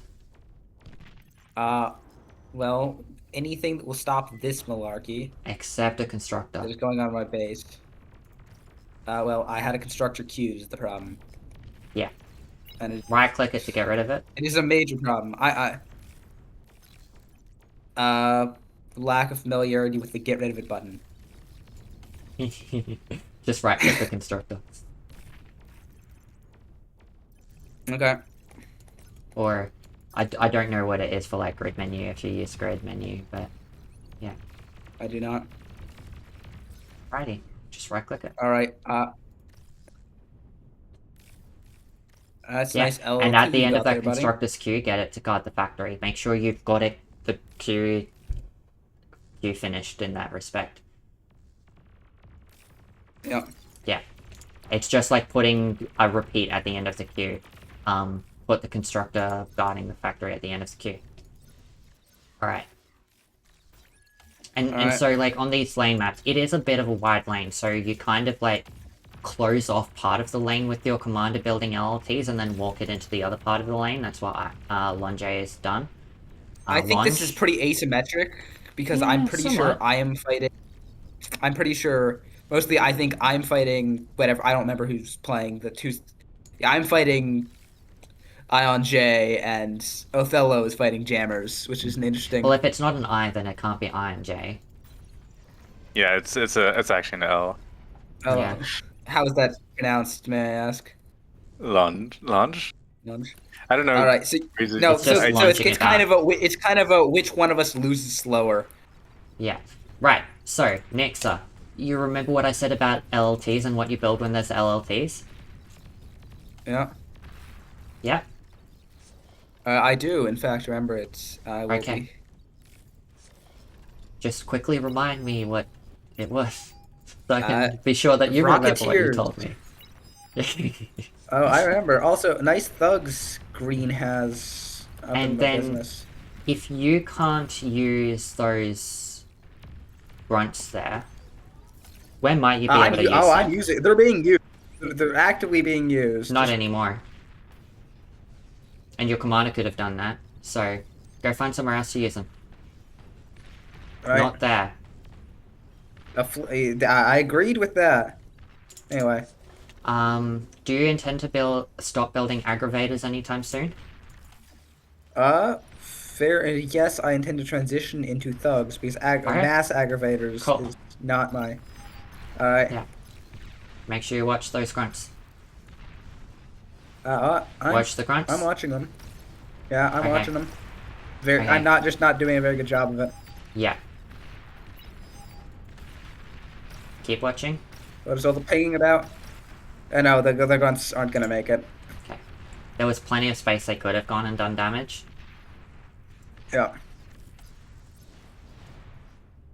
Let's see. What do I do in a face-off like that? I mean, Kill the laser towers first is what I generally do. Because they don't move, and then that allows when your thugs arrive, then you can do stuff with them. yep. Make sure you have a radar that can see stuff, and make sure you I do, in have fact, grunts have a that they radar that can see stuff. also see stuff. Yeah. And just stay out of range, and if you keep doing damage out of range, you should be able to push him back.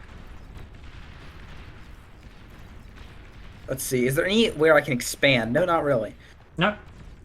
So stop building more energy, you don't need it because you're not expanding. Maybe build some converters because you've got energy you don't need. And then otherwise just focus on those units and pushing stuff through.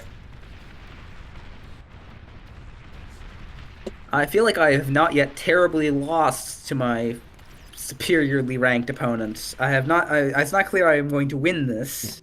Actually, it's very unclear. I You do know, not- with that repair move, that also Yeah. has a repeat you can attach to it. Just so that they don't ever stop. And thugs behind the All hill right. can't shoot. Yeah, I'm aware of this fact. All right, he's I- tanking a lot on the commander. Yeah. Like, a lot on the commander. Yeah. Okay. Now that you've got army domination, you don't need any more thugs. Go grunts. And Othello, you could also use the, if you've got, okay, you could queue up 400 thugs, but also if you don't ever intend to change what you're building, then just put it on repeat. And Jamerz, I would not be not building units right now. Jammers, we need you.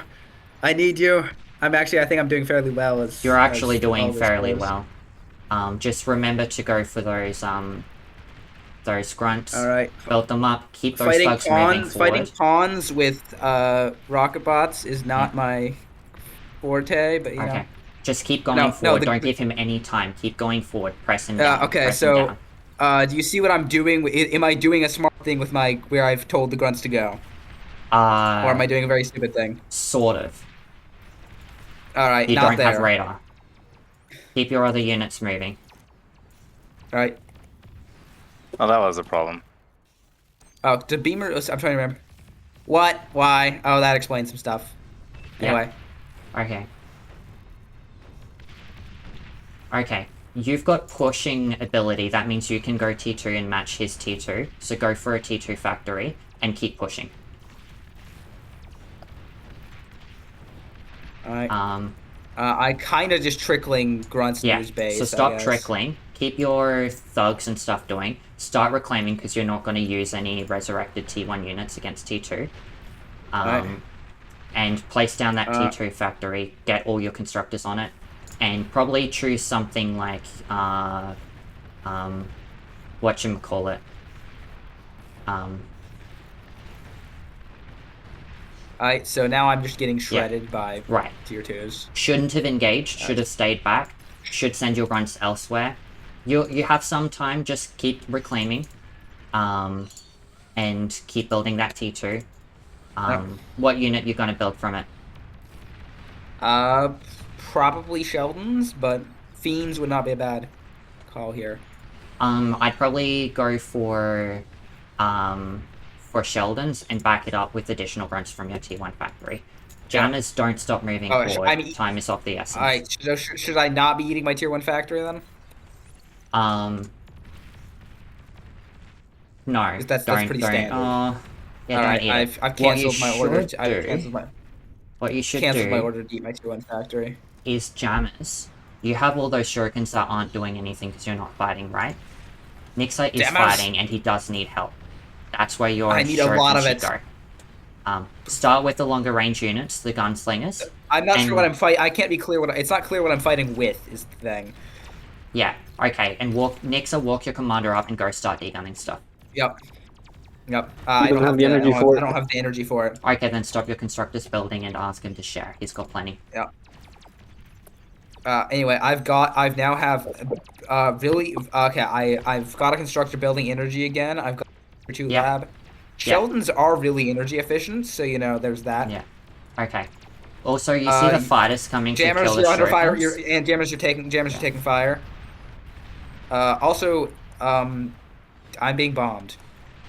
Yeah. Keep building those wind generators. Don't build that anti-air Jammers. There's plenty of fighters. Okay. Well. Good with reclaiming the Jammers, racks. where are these plenty of fighters you speak of? Othello, you're Could they be? They're over your base now. Could they be? Yeah. Okay. Good. I told you to build wind. Why are you not building wind? Also, Jammers, what you're doing at the back of the map is absolutely hilarious. Jammers, I'm just gonna keep him busy. You stall. Those Sheldon are gonna need vision to shoot. Add in a mobile radar bot. And do you intend to stop building Sheldons?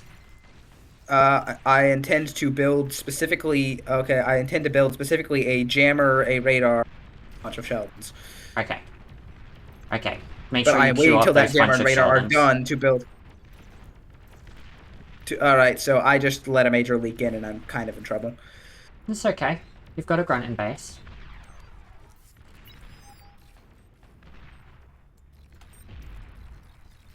I'm gonna try to do something about potential future leaks. I just don't have energy right now. I'm telling another of my constructors to go do that. Actually, no, actually the problem is the constructors are busy just working on it. I'm gonna. Othello, you're facing T2 units now, you can tell by the, Yeah, I know. yeah. Time for By you to the- stop building T1, go for a T2 factory. You have 3 factories in your base, you can reclaim all 3 of them and go for a T2 factory. Sheldons require very little energy, so your stall will just stop. You'll put down converters to use the energy that you'll have excess. That's what I do for you, Othello. Okay, yeah, I was thinking grunts would work pretty well against the Sheldons. Yeah, well, his vehicles, large so they're amounts. not Sheldons, but yeah. But you do want to make sure you go for those T2 as soon as possible. All right, so we've just descended into full on like tier 2. Oh, okay, more air. Just FYI. Yeah. And you got air inbounds. Okay, I'm about to have a jammer. My economy is questionable. I'm just not building a tier 2 constructor because I do not have the time for it. Is that... Well, now that you're pushing him back, this is the time for it. This is the time for it. And then you just keep pushing him back, kill any of the units that might be able to kill you, like kill the hounds first. But Yep. as long as he's not doing damage to you, you're fine to go build your T2 constructor and get stuff. Othello, make sure you're reclaiming. You can build red spots. And that was actually pretty effective. So, other thing I built myself. Okay, yeah, I built myself a few fiends in case he goes full on spam. Yep. Yep. Your LLTs will take care of that too. Your commander can make sure you get LLTs. Yeah. I know. Jamerz, this would be the time for LLTs and shurikens. Hi, I have a fiend. Fiend hard counter. Your cheese, my friend.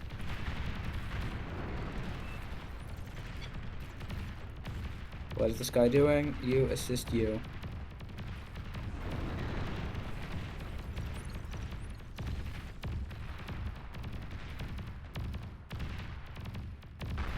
Jammers, why are you dying? Could you stop? Cease, desist. Stop with the dying. Jammers, you're supposed to carry me. Why are you dying? What is the dying about? I guess I'm also dying. Jammers, why are we losing? Change it.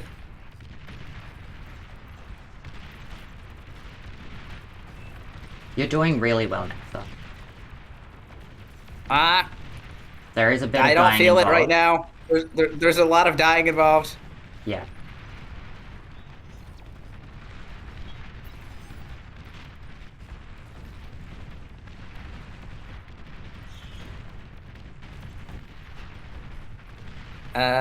Jammers, where are you? Why are It'll you not take some carrying time me to harder? get back in the game. I don't think we're in the game anymore. I think it's GG at this point. I but, don't think you've exited yet, so I'd say that's pretty in the game.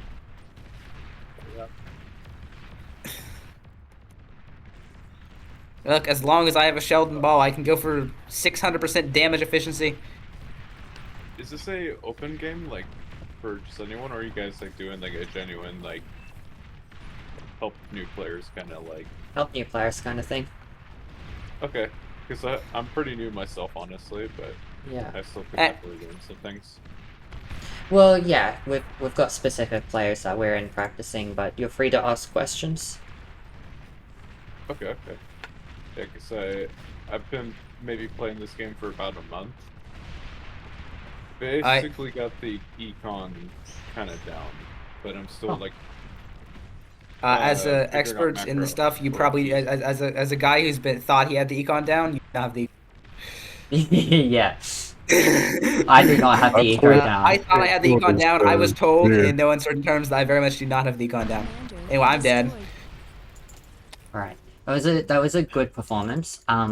Honestly, if you use those early grunts a little better and push that advantage when you have that military advantage a bit better, don't throw it away to the welders kind of a thing. Probably could have gone a different way. Yeah, so Jamerz, you were supposed to carry me. You were fighting the. I thought we understood that like I was the weaker guy and Othello was the weaker guy. You were gonna beat Othello and I was gonna lose to Lonja, and then you know you were gonna win first. That was the plan. Why did we both? That was not the plan. You're only as strong as the weakest link can get him. No, but like I was, I lost very slowly. He died before I did. Is all I'm gonna say, and he was opposed in the win matchup.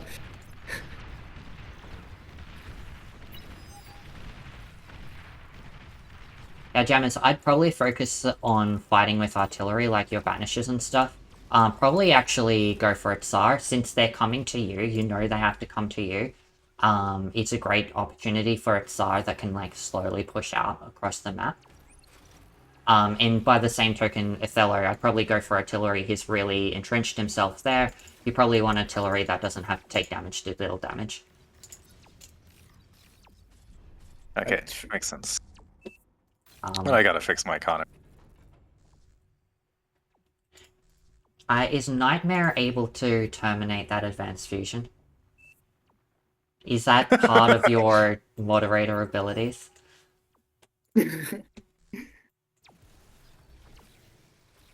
What do you mean? Okay, okay. Oh, that's extremely funny. That's extremely funny. Can they go in the water? Actually, wait. So I okay. also shouldn't note that Jammers has like 68 fighters and Lunge has 13. Jammers, you need to bomb. Jammers, bomb. Do it. He doesn't have Are an you air converting factory my- like he could. Jammers, are you converting my? Are you converting my factory like a chump? That's just not cool of you. That's just not cool at all.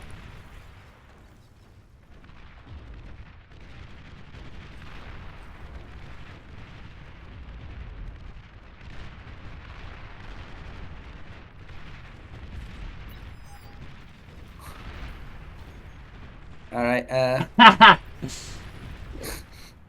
What did you just notice? My final gambit. It's ready. It's coming. Nixha, you do know that if mines are right beside each other, they will blow each other up. I do not know that. I've never used them. I figured it was just.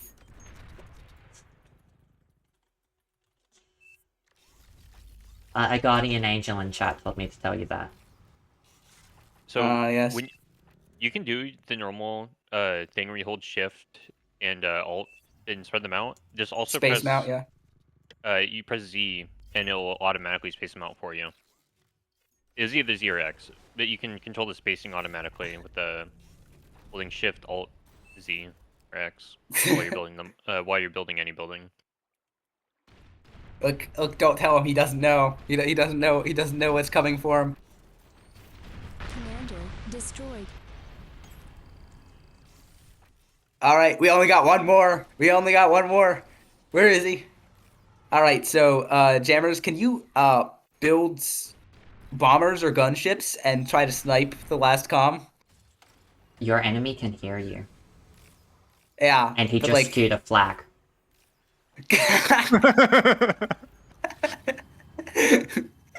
Like, To be this fair, game I'd keep this them game has anyway. entered the complete joke mode at this point. It's not really. It's not. I'm not really honestly not taking this seriously after after my guardian angel appeared and gave me a certain gift. I can't really take the game seriously anymore. I mean, irrespective of that certain gift, you guys aren't as far down. Is in this why I eco heard as you might T3 unit think. detected? No. By the way. You're hallucinating. You're clearly hallucinating. Oh, this is ranked? Yeah, no. Don't worry. We won't actually win this. It's not actually happening. That is a very convoluted way to stop that. But we shall see. What's this what convoluted things happening? You'll see him momentarily. I take it it's a hard counter to whatever I'm doing with my life? No, it's the opposite of a hard counter. Not quite the It's an complete extremely opposite. funny- If he really wanted to It's do a hard opposite of a counter, he could go for more T2 converters. Okay, anyway, his Um, base dead. Now I just gotta walk this into the other guy's base and not get D-gunned. I'm gonna get D. I'll have radar. Could I have radar, please? My friend. Could the radar just spontaneously appear in this location? Like an advanced radar, one of the good ones? For no real reason? One of the good ones. They're all good. No, like the tier 2 fancy radar. Othello, you probably want to bring all your army forward. Yeah. Yeah, That Othello, I you would should like. bring...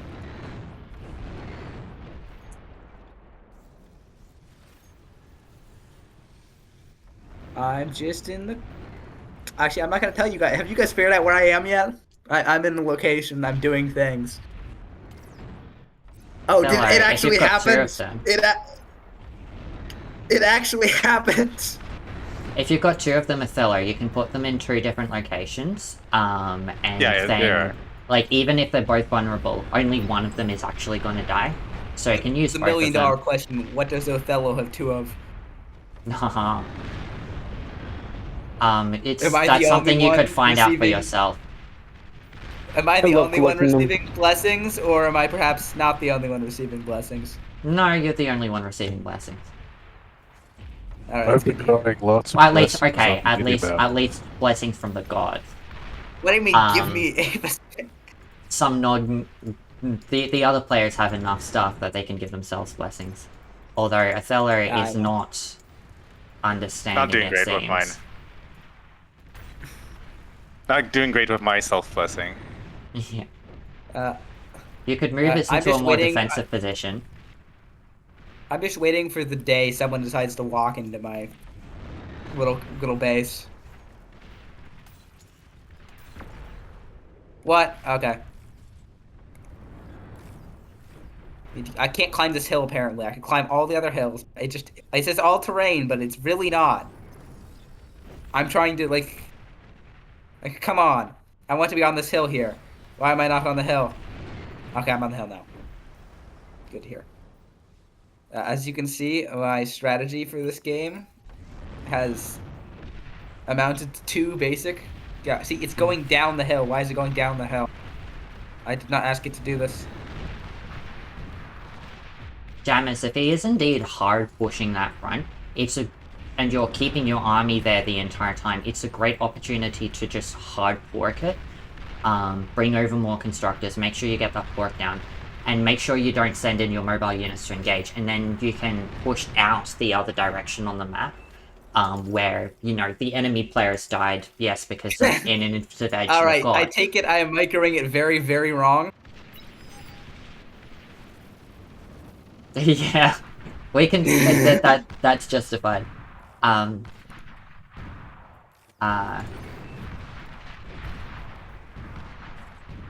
And then yeah, you can take your army, send it to the other side, Alright, and that's push your the other commander, side. isn't it? No, that works. Could I receive a Othello, second you blessing? had in the one form? that was like way closer, and you could have walked them both into a position where they could defend your base. I'm just gonna say, if I was I think we've spontaneously, had you know, enough I need blessings more, I for need more today. lessons.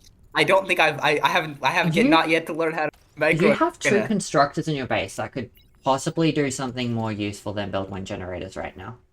Like what? Name one thing. Oh, I lost audio.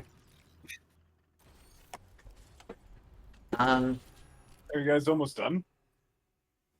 I mean, you could do that, Jammers, but he has ample enough units that you can... Like, if you continue building banishes, or if you continue, like, pushing out the other side and establishing metal extractors, that is a great way to deal damage. Or develop yourself. Something. All right. So what should I? What is this thing you believe I could do that's better than what I'm currently doing? Well, there are metal extractors on the map that could be claimed. I know Jamerz is claiming a few of opposed- them, but there are more that you could As claim. opposed to my strategy of the 0 metal extractor strat. Yeah, yeah. There are wrecks in Advanced various tech places metal that can be industry. reclaimed. You've got an idle factory, Yep. you've got a ton of energy that can be converted into metal.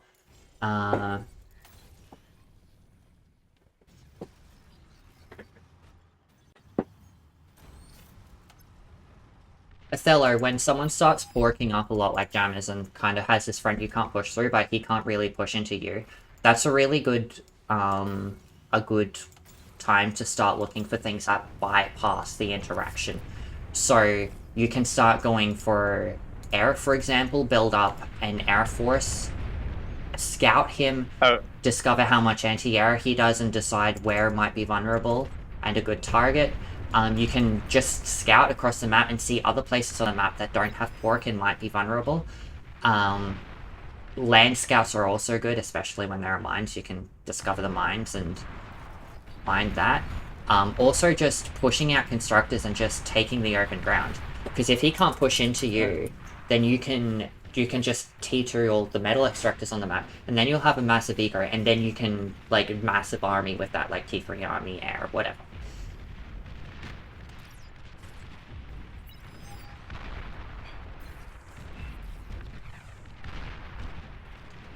Oh no, I'm very sad. Games must be over now. I lost my T2 constructor. I know.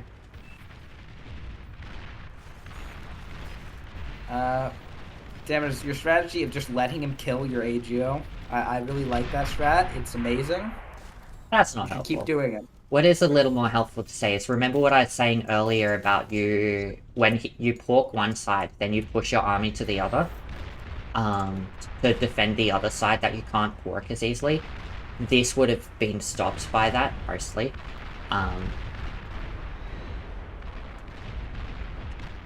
Alright, so my other strat, I have... Accept the flanking bonus, my friends! Yes, the flanking!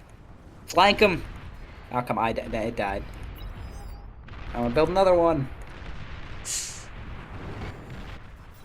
You could also build more constructors. You've got plenty of resources to use. Ignore what is currently being built in my lab.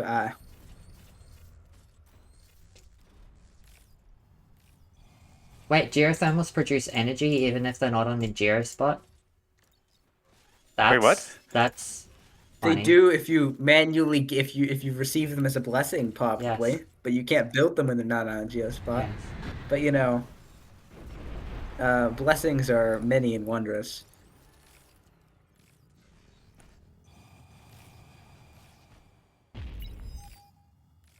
Anyway, here's some nice vision for you. Better use of my time. Oh, you're building a pit bull as a reaction?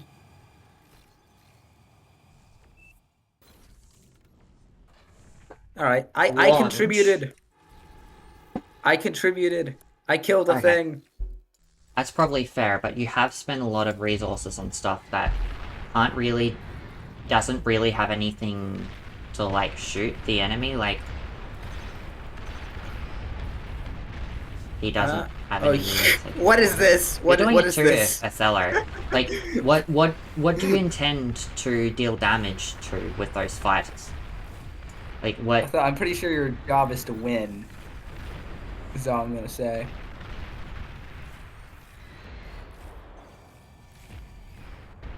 That's a little better. How do you intend to find a target for those? Yeah, I mean, I guess it's one thing at a time, I guess. Yeah. Well, generally you want to do, like, the target finding first, and then you can follow up with the stuff that does something. Fair enough. I mean, you could So- say it either way, because there's definitely room to, like, there's definitely room to, you have more surprise if you do your scouting later, stuff like that. I tend to do my scouting first. I tend to not go in blind, and if I do have fighters, I generally bring them in so that if they do happen to put up anti-air, at least maybe the fighters will do something by, like, tanking damage. Yeah, yeah. Well, Othello, Makes sense. gunships are just bad. Like, Yeah. or actually, no. This is launch for like killing bases. A single hailstorm would have done significantly more. Also, you sent them in with like no support, and they're just being killed by fighters. You could have also swatted him out of the air while he's at it. He's got no fighters. Yeah. Or he does have some now, but the gunships would have lasted longer if they had backup. I mean, Okay. That's enough bombers to do anyway, damage. Go do something with them, Othello. Do you have a sonar plane? You probably only need 5, if that, to do real damage, especially when the enemy fusion's gone down. Yeah. And then bring all your fighters, bring your bombers, and send them over. Deal real damage. I mean, Jamerz has worked very hard to make his base hard to blow up, but it's not that hard to blow up. Oh, what the heck? My hotkeys screwed up.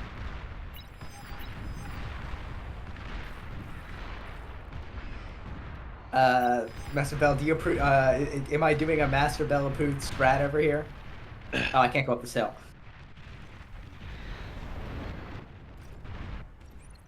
I know what it's time to do. You're spending a lot of resources on stuff that isn't likely to do much. Well, nothing I do is likely to do much at this point. You know, Well, T2 can just walk right to the wall, right?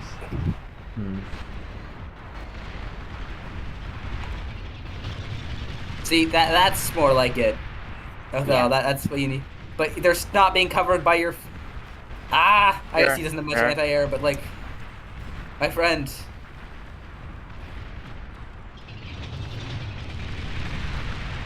Good. Also, you're just landing. You're like you've got this landed. Because he doesn't have any enemy. Plane. It's just chilling here. If you don't, landed radar. It just sat there. Landed radar planes are kind of fun if they do it sneakily. It landed in the middle of my minefield. I'm gonna assume that's not intended. And you actually What shoot the heck? it there, though? What is the path? What is this path thing? What are they doing? I don't understand. And now you're. No. What? Jamerz, it was been over for like 10 minutes. Now it's just funny. Oh, it's the mountains. Don't worry, I'm coming to support you, Jamerz. I was like, why are the bombers doing weird things in those because of the mountains? Yeah, if you can like make sure they fly through on a path where they don't hit the mountains. Battle ended. Yeah, I should have. I was going to say I earned that for that destroying enemy resource production #1 spot, and 100% legitimately. I don't want to hear a word. It's a divine miracle. Like no one ever tried to do the parachuter strat. In other news, I said a lot about Nix's front, so let's have a look at Othello and Jamerz and see what we can say about that. Yeah. Jamerz, how did you lose? Why were you losing? I held along. I was doing fairly well. I also had an embarrassing leak, but like.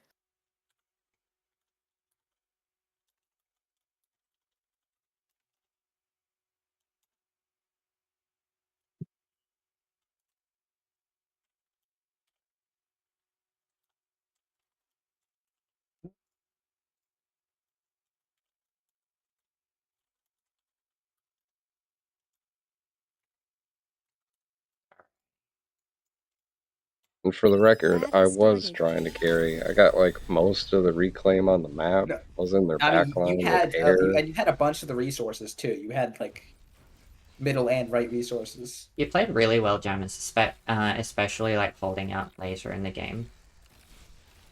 No, it was. I'm not saying you did badly. I'm saying if one of us was gonna carry, it was gonna be you. And it didn't happen. Yeah. Maybe. Yeah, we did good. And bugs coming out. Also, terribly blundered my grunt leaks, my like offensive grunt shenanigans, I terribly blundered all. I don't think I got a single leak in anyone's base this game. I was wondering You what. should try defense. It's pretty useful for those leaks. So I'm curious what went on here, that Othello is out of resources already. Probably reclaiming rocks, actually. Because if we look at statistics, Jamerz is like 300 metal up or something. That probably comes from rocks because he has Resbot out here reclaiming all these rocks. So keep that in mind on a map like this, Othello. There's quite a lot of metal to be found. But if you are I get it a bit later. But okay. Yeah. If you are in a No, situation I mean, I like should have gotten it this, earlier. Yeah. if you are in a situation like this where you're minus 25 plus 10, probably would have been better to swap this. Constructor stays at the factory, Commander goes out. If you have trouble building build power at the factory, that's okay. You've got a ton of build power on the front. You can upgrade to a front factory, which can be really valuable when you're building slow units like Thugs, especially on a front like this. Yeah. First of all, with the reclaim, I should have done it earlier, but I also screwed up because I forgot that the side reclaim is not accessible, and so this one. you'll see later my guy is idle, or another one that this one. there. Yeah, you see my guy is just idle. That's really sad, but yeah. Yeah. So, well, you live, you learn, I guess. Yeah. Yeah, I went really early Lazarus. Maybe could have done even earlier. I have a strat on Isthmus Geo where I build two maxes, one solar, and go straight into Lazarus. And it works pause really for well. a second. Yeah.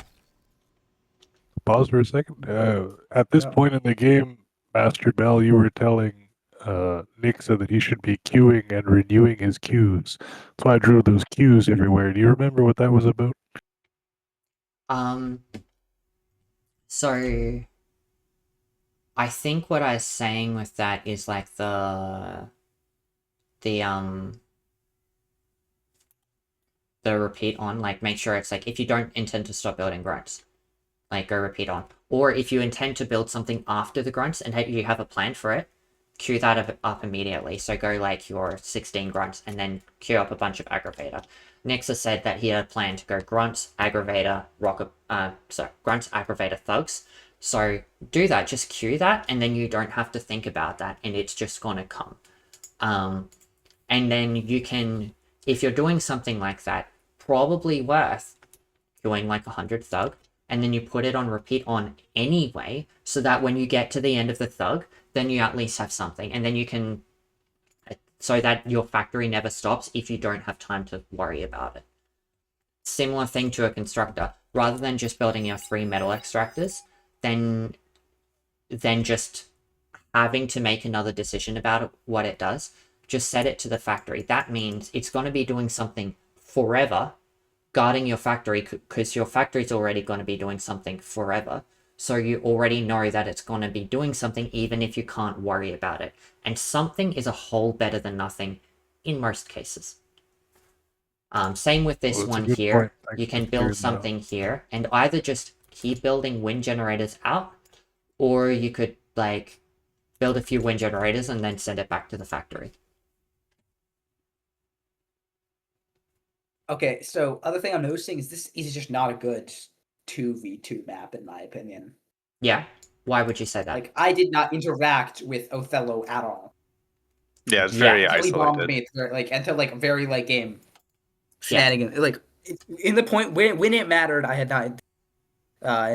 Yeah, and that happens even more when you get commanders in the mid. Like I was saying, often what happens, you'll have laser tower, then you walk your commander over towards mid, and commander often ends up in this area here. You just can't run things through. There was definitely a window like these grunts here. Once these laser towers start getting up, you do want to keep your grunts here until your commander walks over. And then your commander walks over, and then your grunts don't need to be here anymore. Then they can run into the middle until the middle closes up. And then once the middle's closed up, you don't need grunts anymore. And so there's definitely plenty of opportunity to go through there, or in this situation, some opportunity to run here. But here's a great example of the entire idea of a factory defending everything in front of it. Everything walking out of the factory is walking through this area, so it's like a line of LLTs. It's as good as. Yeah, I think that actually happens later. Like I Yes. see, it might have been Jamerz who moves his grunts over and just moved a line of thugs, shifts them over, and they don't Yeah. even lose that much time. Yeah, Nixha. Yeah, Nixha moved his grunts over, and yeah, I ran into those. Now, it's vulnerable because they're walking out one at a time. If you got a bunch of grunts and they came in and attacked that one, and then they move up, and they do it very carefully, then you have to be careful that you don't, like, trail your units one by one in, and they can do a ton of damage to you that way. But then all you need to do is just stop walking them forward, regroup them here, and then once you've got a group big enough to survive, then you walk them through. Make sense? Yep. So one thing, I'm gonna blame my loss to Longe on the fact that he got a bunch of the mexes in middle, and Jammers took basically 75% of our economy. That's my excuse. I'm sticking to it. It is a very bad excuse. It's probably not true. Because I can come up with something better for you. You have, because there are a lot of things that go on. You do lose a lot of resources here, but you were in a pretty good situation. Couple of things I'd say. Remember how all those grunts that you built just died later in the game? You could have just not built them. Rather than building another 15 grunts and an idle factory and then rocket bots and thugs, you could be having rocket bots walking up right now. That would be awesome. Yeah, I didn't recognize when I needed to transition. Yeah. And so anytime you see enemy commander on the front or your ally commander gets to the front, that's your timing to transition into your rocket bots and your thugs. And again, these just plug the gap, and then once your commander moves over, they plug the gap, and that's about all they're good at doing. Are there reasonable ratios for rocket bots to plasma bots? Is there maybe like 1 to 3, or is there something we can put on repeat that is easy to remember? I used to do 2 rocket bots to 1 thug. Sometimes in the past I do 1 to 1. Generally nowadays I do pure rocket bots on a map like this. In my opinion, it depends what I'm up against too. If I'm up against enemy rocket bots, I'm going to go pure rocket bots. If I'm up against a more mix of things, then I'm going to want more of a mix of things generally. Yeah, so in my opinion, you always need 2 or 3 rocket bots just to clear LLTs. Yeah. And after that, you either spam rocket bots or you spam thugs. And you basically just do one of them. Agreed. So there's also what I do on the right with the thugs. If you have your commander up, and this is, I guess, more useful in larger team games when you always will have your commander up. Here I delayed it a lot because it's 2v2, but like, is that the commander repairs thugs extremely quickly, so you can jump in, hit an LLT with a volley, and then pull them back and just repair them in a couple of seconds. Yeah. You just have to be careful not to lose any thugs. I micro badly and lose a good amount of thugs, but yeah. Yeah. You had made a comment, MasterBel, about the auto repair function. How do you enable that on your grave robbers, your Lazaruses, or your commander? You either give like a patrol command where they'll repeat traveling through the area and repairing anything as they come up to it and it's damaged. That doesn't work very well. What I tend to do is I'll set them to repeat on, repair, and then click and drag on the ground, and they will repeatedly repair anything damaged that comes into that area. That just means rather than idling, that's cool. Thanks. like just like the factory and repeat, and it never idles, you can set your commander to never idle because it'll always be repairing, and you'll never have to take the time to refresh that repair command. And when you move him somewhere else and give him another command, do you have to repeat the repair sequence so that he'll start repairing again when he stops? Or does he kind of remember that? Oh, okay. Because it's just a standard command in the queue. If you want to change the queue, you rebuild the queue. I got Von J's commander down to 300 health at 7 minutes. Yeah, you could have killed it if you chased it. Back in the middle of his thug ball. Like, that could have been... Yeah. I guess he was going tier 2 at that point, but, like, Yes, that he could have was. been very much it. Yeah. So he did similar what I told you to do. He was pushing you in. This is something that I only learned, like, last year or earlier this year or something. Like, I've been playing for over a decade, and I can't believe I never learned it till now. The best time to transition to tier 2 is when your front line is actively pushing forward. Because it takes so long for reinforcements to arrive. Not just and that, it takes so long for your but enemies to arrive up. simply the fact that you're pushing forward means that you have enough units to kill him. Which means, even if you could get a unit to the front immediately, it has nothing to do. So you might as well build eco. Right? Yep. Yeah. And it's something so simple, but actually really powerful. And basically all of the top players who will, like, rush T2, and you're like, how did you get T2 so fast? Well, it's off the back of either porking up the front or successfully steamrolling the enemy and getting to a point where they don't need reinforcements anymore. I think it also goes in, and something I've been trying to do better recently is being mindful when you're ecoing and when you're building units. Yeah. So I try to switch off my factories at certain points, or even reclaim the factories if I can, just to switch to my economy and expanding my economy, and then sort of switch back when I'm need more units. Very good, very good. That's something a lot of players struggle with. Keep doing that. Yeah, going yeah, it's still a T2, learning process for me.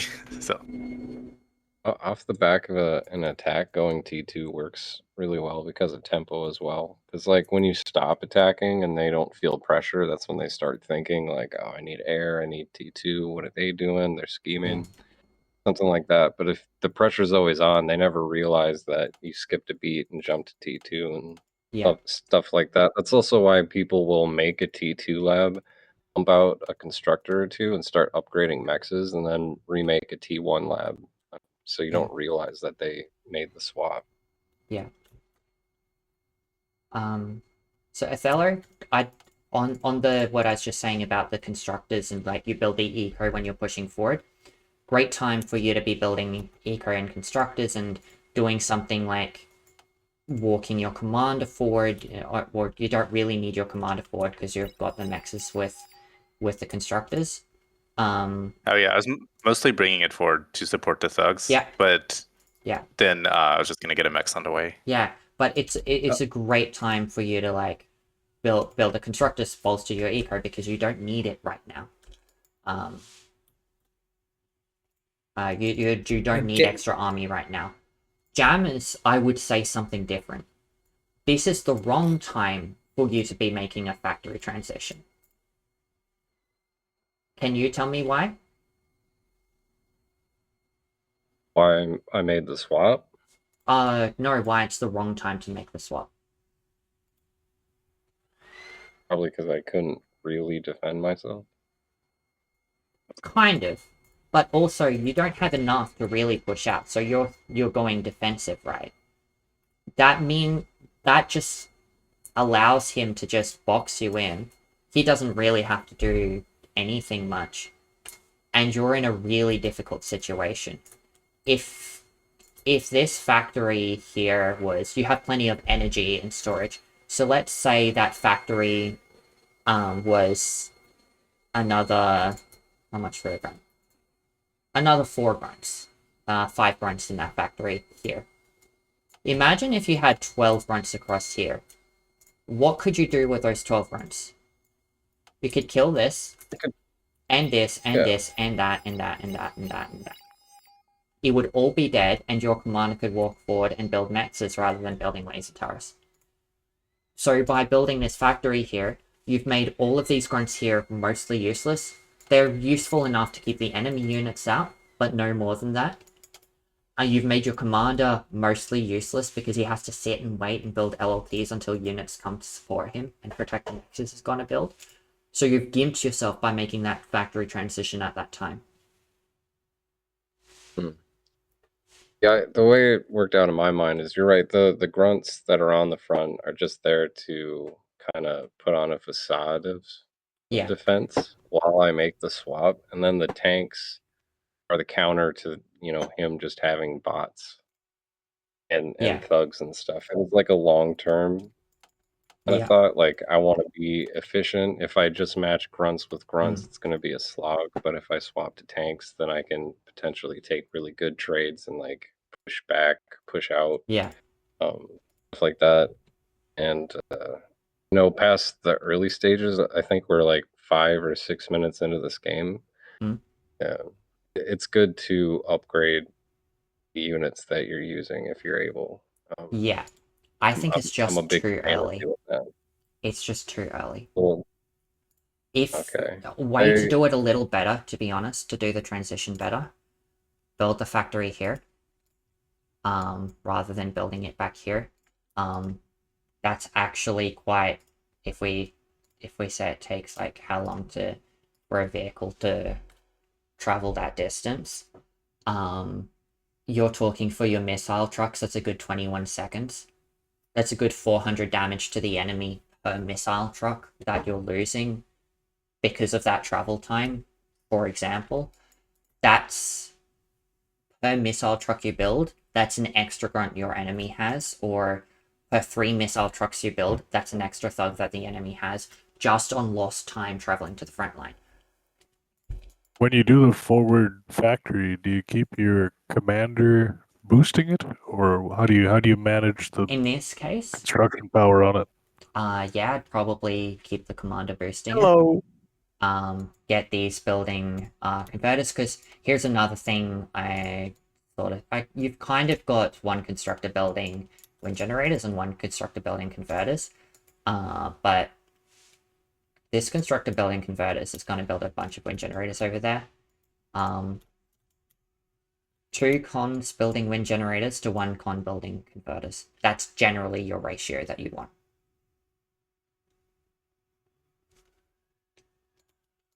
And so that'll just help you manage your energy better and help that augment your economy rather than taking away from it.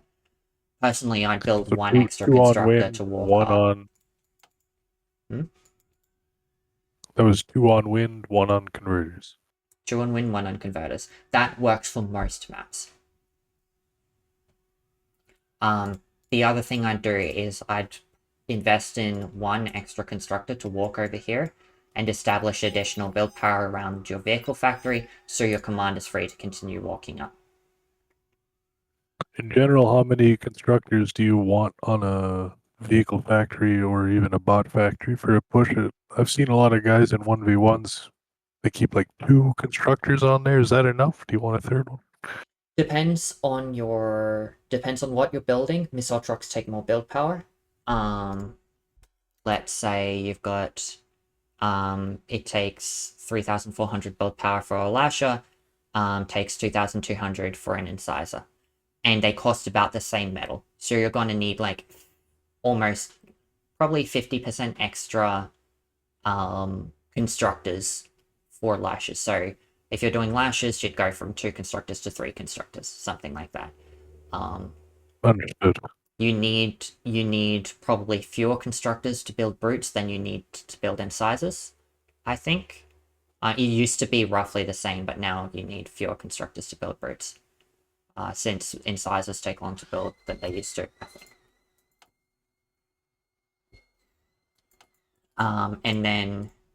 And then comparing to bots, for example, for the same amount of metal, you probably need 50% to twice the number of constructors to build grunts.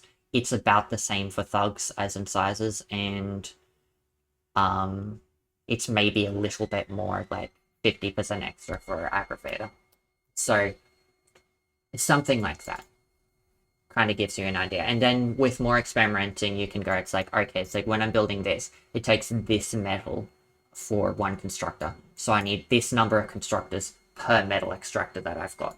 And so, depending on how fast I can build them with expanding constructors, then it's like, okay, for every constructor that I've got expanding, I need to build it every so units in order to keep building it. Okay, thanks for clearing that up. Yeah.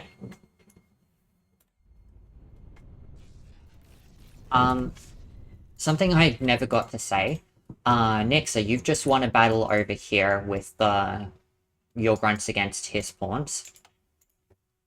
Awesome time to push the advantage. You don't need any sitting back here, so long as, like, your factory waypoint probably go through the middle of this gap over here. So it's the best position to block this off. Everything else, and that's, like, the idea of, like, use your factory to defend your area. Everything else just goes and runs into this gap. Now that you've got this radar, you can kind of see that his units are coming in over there.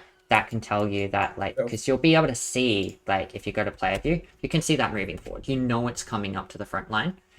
These units, rather than running in near the commander, you know there's an LT there, so there's probably going to be more over here. Go around, go into the gap. You can either come over here where there is stuff that you could do over here. A bunch of damage with that amount of grunts. Too many arrows.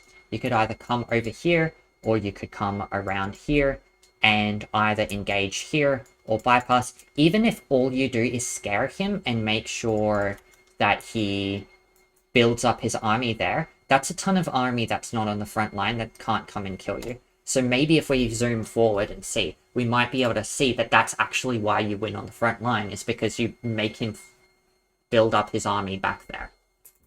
I don't know, I can't remember exactly, but it can happen. Yep. Yeah. See, I this was is another really bad with my leaks and shenanigans.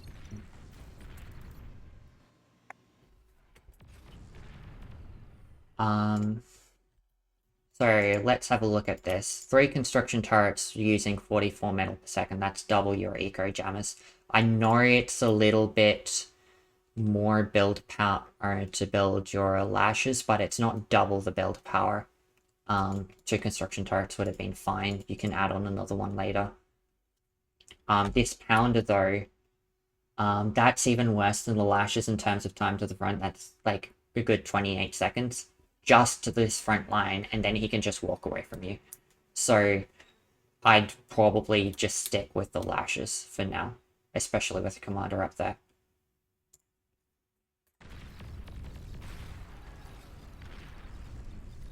Okay.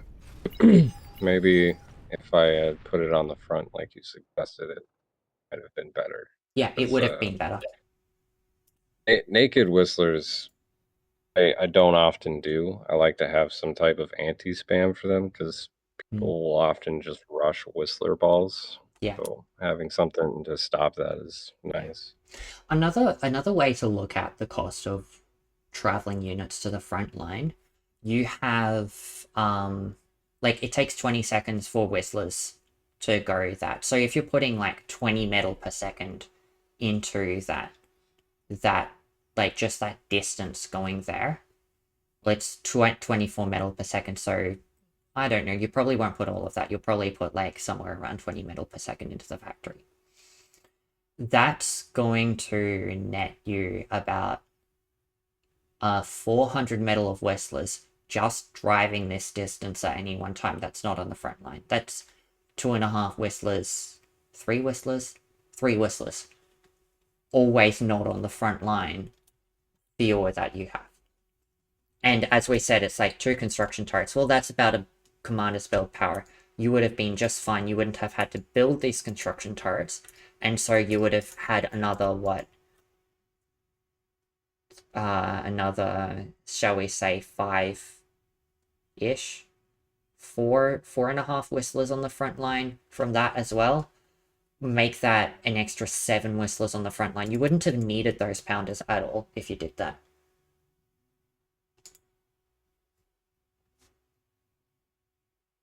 Make sense? Wouldn't have it been better just to build a forward lab? Yeah, that's what I'm saying. That's the benefit of the forward lab, is 7 more whistlers than if you, on the front line at any given point in time, than if you have the factory back here. And then when you put it that way, those 7 whistlers, then it's trivial to go. It's like, well, I could have taken away 1 whistler and built a constructor instead. And then that constructor could have gone and built these mexes. and it would have built it faster because you would have had control over the mexes sooner. You would have been in a much more dominant position there, Jamerz.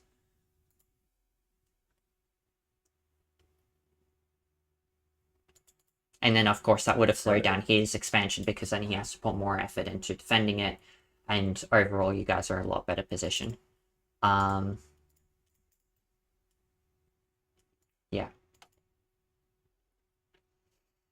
I wish I had gone for my original idea and just rushed seaplanes. Best Okay. strat. I'd be interested to see how that goes. No, Lajay, I mean, this is why I would go for rocket bots first. You have 2 laser towers sitting there, and you've got these maces which aren't really doing all that much. This commander could fairly well keep those grunts out, and you've got backup maces. Once you've got a couple maces on the front line, you can throw that. I think you only need like 3 Rocketeer, and then you can destroy LLTs faster than a commander can build them. I think, I can't remember, it's somewhere between 3 and 5. But then once you've got that number, then everything else comes up and you're fine. Also, very much keep in mind the amount of energy you need. I mean, if you're continuing to scale, that's all right, but you do have a lot of energy. And so, like, preemptively, again, like, we're not seeing any preemptive converters being built. Preemptively throw down those converters. You know, Jammers, the entire game, pretty much, you had an energy advantage. And we never used it for any. We had an economy advantage for most of the relevant part of the game, 40% complete loss, and we had an energy advantage even after, and we just didn't use it for anything. I say you have to be careful because even though energy advantage, of course, having more resources is better. I intentionally at this point was not scaling energy beyond what I needed for streaming out thugs, which means that I was basically like I think I had to expand a little bit more because I can't remember. I was running a little bit low, but the intention was just basically I could keep spamming thugs, and then that way all of that metal that could go into wins was being put into thugs instead, with the hope of gaining an advantage. I don't know if I actually got an advantage here, but that's sort of the at least the main idea behind this. Being careful about, like, of course, you want to make sure you have enough economy, but being careful about how much you put into your economy versus units. You guys have about the same metal production. He is building whistlers which can consume more energy, but if we put it this way, he spent somewhere about 1,500, 1,600 metal in his energy production in terms of like the constructors and the geothermal, and you could even factor in that construction turret and put it up to 1,800 metal spent on energy production. And again, some of that will have to be more than Othello because he's building units that cost more energy. But this is 500 metal over here. So that's like a good 1,000 metal difference, which is a significant army difference in the two sides. That's also like additional time being put into having to wait back and not be able to push the front line, so that's also reduced metal income for Jammers, stuff like that. And Nixha, this is also a very good point to reiterate the benefit. These units over here, at the very least, they could be pressuring in here, going and getting these. It's also a demonstration of like, when the commanders start coming into the middle, it really closes off this area. So if we see, it's like, we've now got this area here, something like that, is the area where you can't use grunts. This, sort of. This is the only area running through here where you can use grunts, and you, which kind of makes it like you can't use it because it's not enough space for them, right? This is why maps like this, you generally build only a few, and then you transition into something heavier like your rocket bots. Yep. This replay is taking forever to get through. I hope everyone's okay with that. No, I mean you can stop after my base dies and it becomes pretty much a Yeah. meme fight. Like, Yeah. These unless could you have just really run want to up and teach killed me how to them. micro a Karganath. Sure. Would you like to know? Yeah, how do you micro Karganath? We'll get to that.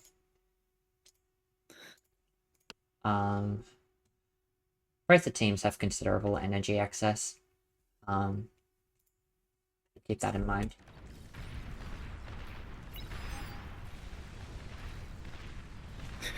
You could have just killed them, but you ran past. Yeah. And you could have also just, when you see the commander, back off that way rather than staying in range and taking damage the entire approach around. And then, yeah, here's the demonstration. The thugs are just walking out. You do pull a bunch of them back. And so this is a significant amount of time that if Jamerz had, like, his own thug army, he could jump on that and get a really big advantage from that. Of course, Othello can just retreat, and then maybe it's just a little bit of an advantage as ground advantage, but it is substantial. And so if you, like, use them to pressure, kill this, maybe threaten this, just pull the army back from the front, then you just stop them from doing damage, and Jamerz gets a little bit of breathing room. In your position... Yeah, it was a little bit of a miss micro on my part because I was trying to be fast and drag selected more than I wanted to, especially I think I might have been kind of zoomed out. So it, But it's good to not like send like 50 thugs to chase one grunt. Yeah. Jamerz with these, if you stick your pounders just in front and then you stick your lashes behind, especially because you've got laser tower range, you've got what, 380 range on the thug, 435. You've got about maybe not that much. You've got a little bit of distance in front of the LLT. I'd probably set the pounders right in front of the LLT, kind of there, so that instant they come into range, they're being shot at by the LLT and the pounders, and then you just put your lashes on fight among that. And then just keep consistently doing damage. The incisors aren't worth it even slightly. Did you have a plan for them? I was gonna run by him. He was using thugs, they're slow. We've kind of somewhat illustrated why that run by isn't going to really be effective. Even if you run by on this side, he just moves over again, and because he's walking down the middle, so he'd be able to shut that down either way. The other thing with run by units is even if you kill a few stuff, you kill stuff and then they become obsolete. You can't do anything with them, rather than your missile trucks are going to be able to consistently do damage over time. So they might be slightly slower to like get the ball rolling, but overall, they do great and more worth it. The other thing is like your run by units, even though they're faster, they can get there faster, they deal damage faster. They don't actually deal all that much damage faster because you have to wait until you have enough of them to get the run by, and then that's a bunch of waiting time where if you had lashes instead, they could have been consistently outputting damage and creating room for a run by. That's also another good illustration of the tech switch thing, whether it's between your vehicles and your, like, from your bots to your vehicles. You want your front line to be pushing over before you do that, pushing forward before you do that switch. If you do your switch from your bots to from your vehicles, like your whistlers to your incisors, again, you probably want your front line to be pushing forward before you do that switch. There's a caveat to all these things. Another situation where you might want to do a tech switch is when your front line is actively falling, or you expect it to be about to fall. Because, by the same reason, if your front line is pushing forward, your units aren't being effective. Generally speaking, when your front line is being pushed in, your units aren't being effective. So you want to change to whatever more effective. And that can lead to, like, doing a jump from T1 to T2 so you can rush out of the life and stop the T1 units in their tracks. Something like that.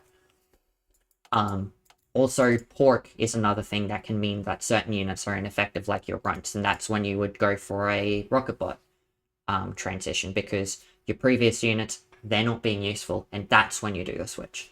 But while your units are still being useful, you make sure you don't switch, you just keep pressing that. See. Okay. You see, like, your whistlers are waiting here to have enough whistlers to do damage. Your incisors are waiting here to have enough incisors to do a run by.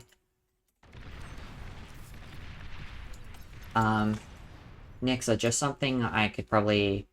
One of the reasons I say take out the laser towers is because you can actually see them and see where they are. If you try to fire at these, you're going to miss a bunch.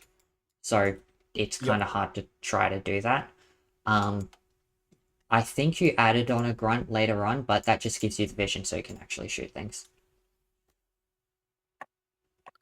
No, I think I did pretty good with Okay. Rocketeers and clearing out.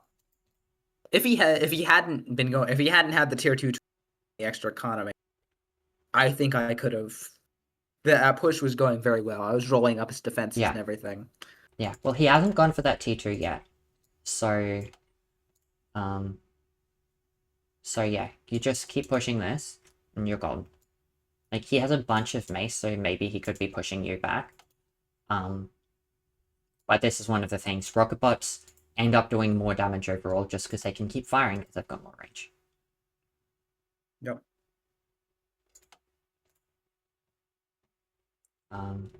Also, if we look at the army diff between Othello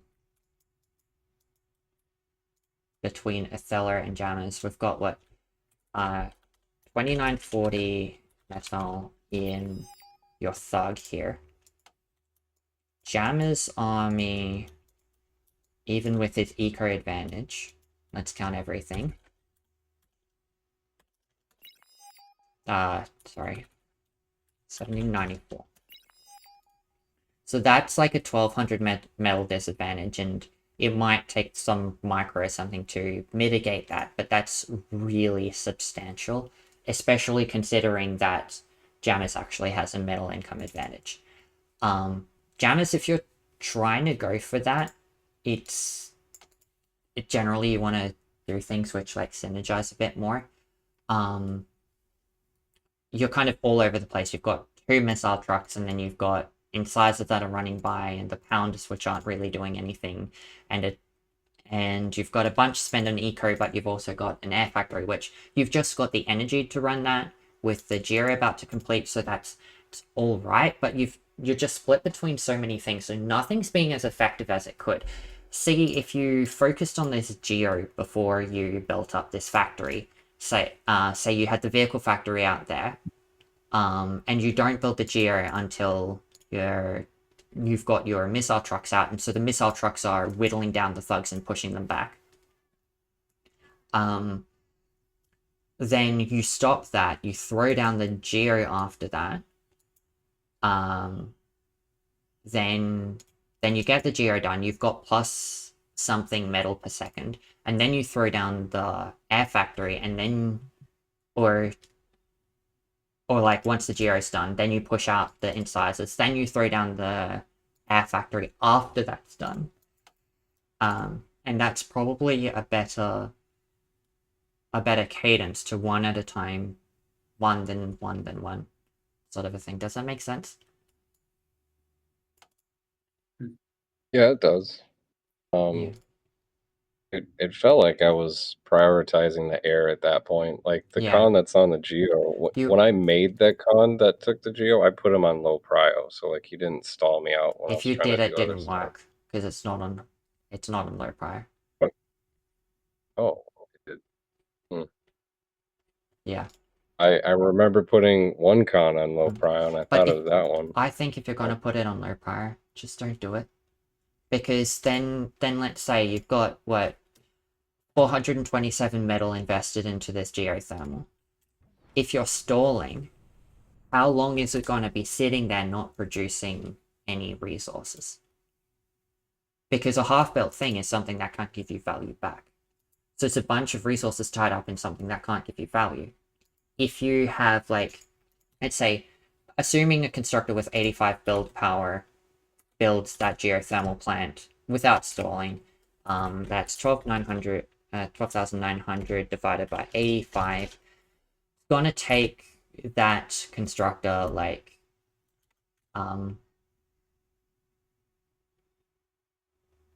it's going to take that constructor about 2.5 minutes to build that geothermal, assuming it doesn't stall. Now, if we put those resources between the two of them, 660 metal into... Let's use the missile trucks as example, because missile trucks don't have much damage per second, so it's a good illustration. That's 660 metal into missile trucks, and also missile trucks are good at continuous firing, which also makes them a good illustration. 660 metal divided by, I think it's 135 for a missile truck. Yep, that's about 5 missile trucks. So on average, 2.5 missile trucks, 2.5 missile trucks times, I think it's 20 damage per second, 25 damage per second. It's about 62.5 damage per second times...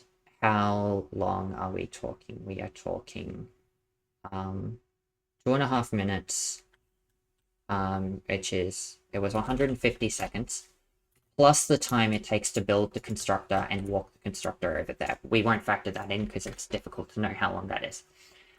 That all up is 9,375 damage that the missile trucks could have... we're not really factoring in the time it took the missile trucks to walk the front line, but let's say the factory was here, so they start firing almost immediately. It kind of is equivalent to, like, walking the constructor over here, let's say. That's 9,375 damage. Assuming that's continuous damage, how much health on a full health thug? About 1,100. You could have killed 8 thugs with the 2.5 missile trucks in the time that it takes you to build that geo with a single constructor. And all that's going to happen, those 8 thugs are going to die before the geo turns on and produces any resources for you. You can halve that and make that a lot better by just putting a second constructor on it. Huge improvement. Or just wait until you can funnel all your resources into it and put all your constructors onto it. Okay. Question about the geos. Yes. On some maps, the geos are kind of far away, let's say, from your main base. Does it ever make sense to send one constructor out, assuming you've got enough metal, like you're not going to stall on metal? Does it ever make sense to build a con turret and then build the geo? So that when you come back with your tier 2 guy, he will also benefit from that con turret? Yes. Building the construction turret and then building the geo is faster than just building the geo. And then once the construction turret is there, you can build other stuff around the geo, so it doesn't waste that construction turret necessarily. The biggest thing you waste with that is the time it takes to build the construction turret, and then the time it takes the constructor to walk there. Where it's like, the time walking over from the factory here, like, that was only like 20 seconds. Oh, that's actually a pretty good analogy, because it was, what, 20 seconds for your missile truck to drive to the front line here. 28 seconds. How are you determining the movement time? I have a widget that allows me to draw a path, and then it tells me how long it takes the units to travel that distance. Oh, that's pretty neat. Yeah. What is that? Is that generally available, or is that just yes, for that mods is generally available. Love that you're asking about that. So, where do I find it? Where, oh, where can my wit be?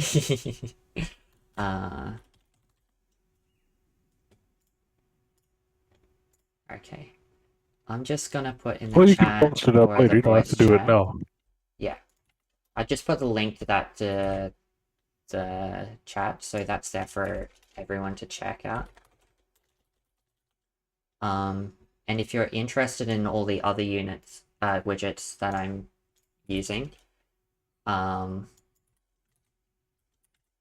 there's a link to like all the the widgets that I have, which is a fair few. Okay. Okay, thank you. Yeah. Yeah.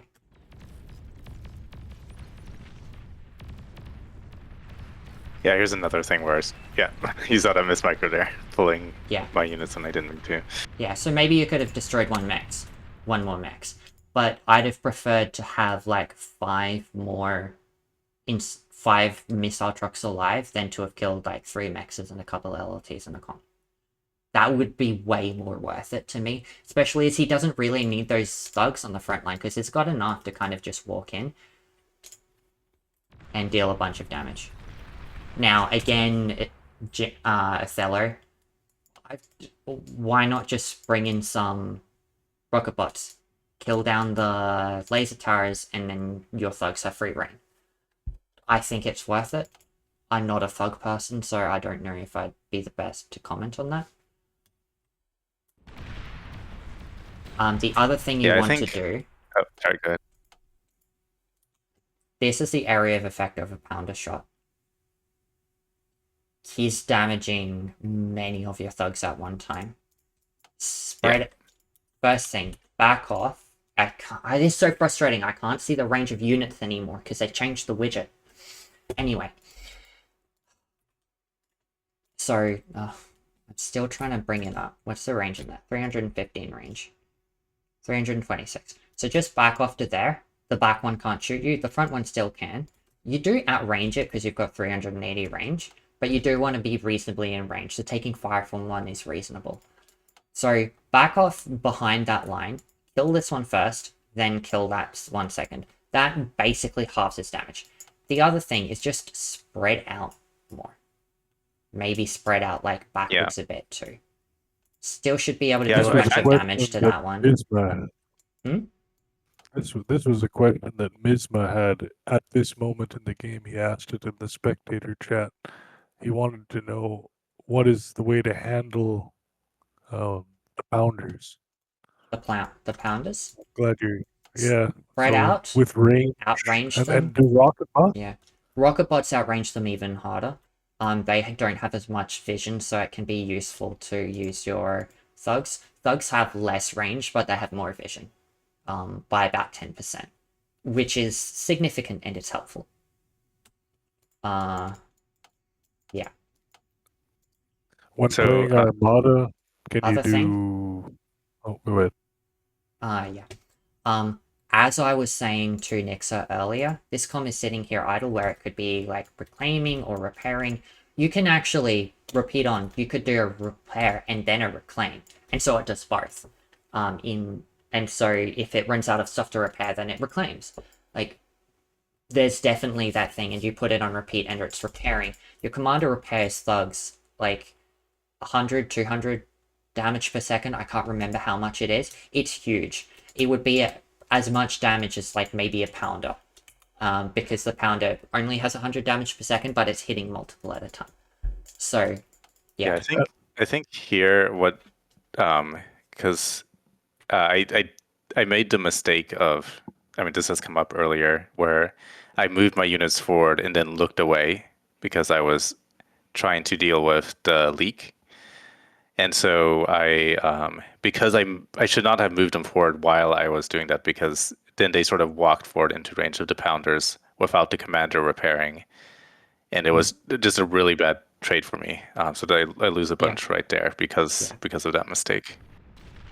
Yeah, you're also firing at all different things. See, you're firing at that, you're firing at that, a couple shots on that. Let's just see, it's like, how much damage have you done to this one? You've done about 700 damage. How much health is left on here? About 700 damage. You've done a bit of damage to that one as well. This could be dead already, and this is much more valuable to kill than this. Way more valuable. Then the next thing to kill is this. How much damage have we done to the lashes? That's 300 dealt to that one, and about 250 to that one. This one could be half dead already, I think.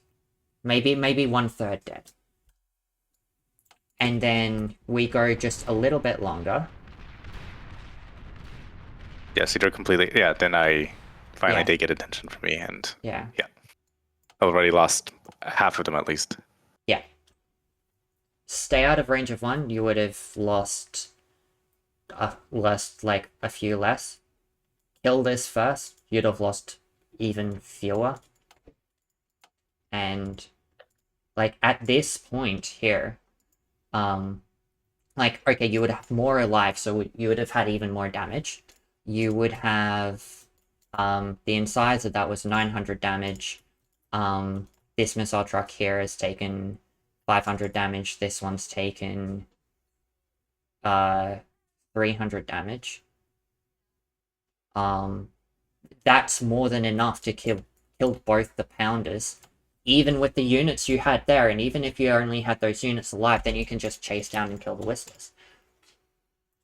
If you pull these... Quick questions. Yeah? The first, just a reminder, the repair and reclaim, that requires energy, right? That doesn't use metal to repair?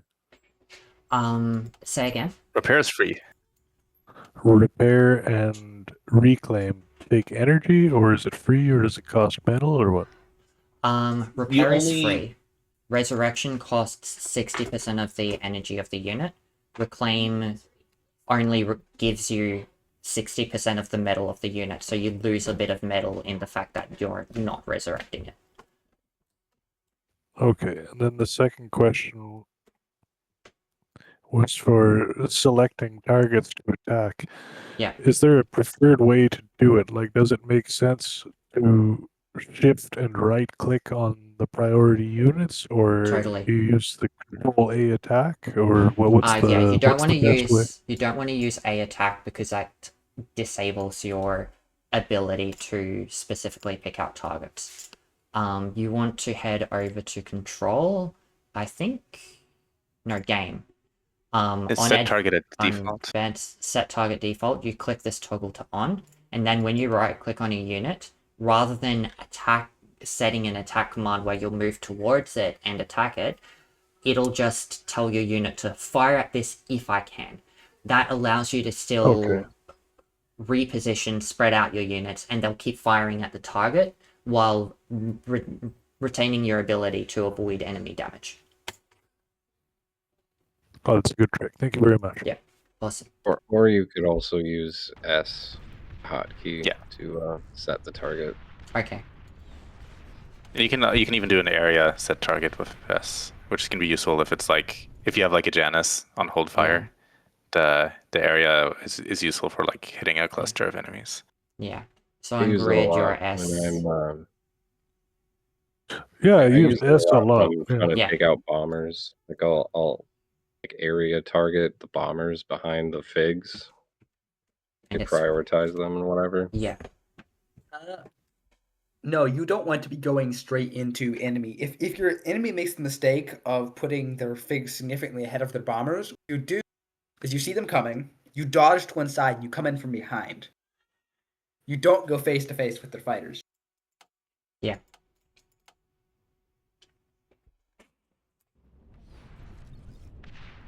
That is a good tip.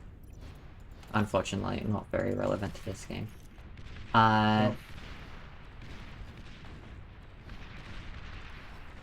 Yeah, me putting all those thugs behind the hill was like, I need to be thinking vertically. Yes. I need to rotate my camera more. So Yeah. The other thing is, don't give him the chance. Follow him in. If you're I should concerned, have realized those. I should have realized I was doing so much damage to his commander. Set Yeah. target to his commander. I could have killed him. Yeah. Also, just fight. Use a fight command, and they'll keep walking forward. Because even if you don't set target, because you don't necessarily want to in a lot of cases. Maybe if you don't kill the comm, you kill all the units, and you have a bunch of wrecks to reclaim, and you kill the commander later when it's not going to blow up the wrecks. Sometimes you want to do that because you've got enough damage. You can Yeah, you just follow them in and keep doing damage. And in this case, it's like, sure, now he's damaging you, but he's got six thugs. You've got 7. Rocket bots are commanded to repair, and his commander has to get out of there because it's dying. Yeah, I guess what was keeping me from pushing was the fact that with the hill and with rocket bots, I had a range advantage. Yeah. Because thugs have true. advantage on hill. Yeah. So I was trying to keep my range advantage and just kite him. I probably should have just gone in. If you want to keep the range advantage, move forward that way. Yeah. And yeah, your rocket bots definitely very good candidates to just sit there on fight. And again, I think I mentioned this. When you get into this situation, I'll reiterate for you. You've got the advantage. You're pushing him back. You can also see on radar he doesn't have any more units coming in, which means it's open and vulnerable. You're gonna kill his defenses. Go straight for grunts. Skip everything else. Go straight for grunts.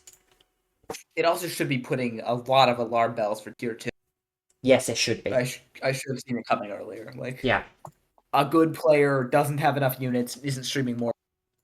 Yeah. What is he doing with his life? Yeah. This was a bit of a slow tier 2 transition as well. He has underbuilt a variety of stuff. He could have an extra construction turret here. He could have reclaimed that factory and had the resources for this, like, a good 30 seconds, 20 seconds ago. 20 seconds ago. And then if 20 seconds ago he had the resources for it, then he has the gunslinger in, like, 2 seconds. And if he has a gunslinger now, you're in a much worse state. So assuming that, let's go with the assumption that Nixha would have sniped Cookie's commander, that opens up a real interesting strategic point, because Othello's commando is pushed in very, very far, so yeah, Nixha could then swoop over to the east, cut him off, and Jamerz could push. It'll be over right there. It's longer for Nixha to do that than it is for Othello to do that, like, much longer. Definitely something he could investigate, but it would be well worth. And then he's fighting into everything coming out of Othello's factory. So it's a sort of a thing where if Othello reacts well, chances are it is a very high risk, low reward situation that is not worth going for. I generally advise not going for those common picks. They can work, but generally speaking, you're just setting yourself up to not achieve much. Even if it just relieves Jamerz, he seems to be getting pushed in a bit, so it would give him an opening. Honestly, moving his units over that way would have been better than what he did. And that's something to note. I was wanting to get to that and talk to it more. This is also a really good point. Othello, you're, like, high on resources here. This is time for a front factory. He doesn't have any resources to stop you. You've got enough stuff to kill the commander if it comes back. Maybe drop a laser tower, then drop the factory, and then once you have the factory, you can push out rocket bots and kill this. Compared to, like, the time to walk to the front line for units here is getting quite unreasonable. It's a good minute for your thug. You can build a factory in 30 seconds, and then everything built out of your factory after that point comes out faster. So it's actually way more worth it to stop this factory building, and even if you don't reclaim it, you will save resources by building a front factory. Yeah, it makes sense. Lovely. And then you'll have rocket bots directly here to pressure him, or you might want to go for vehicles, so you can go for vehicle artillery and missile trucks that can match his missile trucks. Various things you can do. And you can always use this back factory. If you've got extra build power and resources, you can use that back factory for grunts to, for example, if you do rocket bots and then grunts from the back, kill the laser towers and run in with grunts. That's a very effective thing to do in this kind of siege situation. You've also got idle constructors that very much could be claiming additional metal extractors and porking mid so that nothing can happen in mid.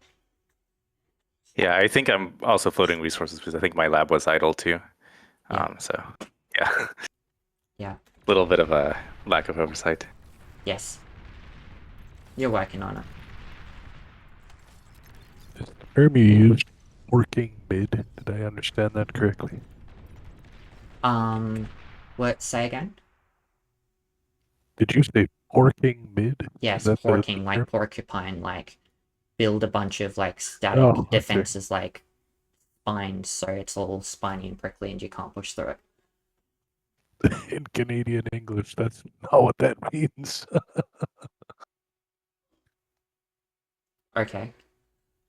I don't know what else it could mean. Nothing, it's fine. Okay. Fair enough. Alright. Yeah, Nixha, this is the point where you really just keep walking forward. Like, even if he builds laser towers, you have so many resources, units in advantage that you can just walk forward. You stop building the slow units because you don't need them to follow, and you mass your grunts and send them in.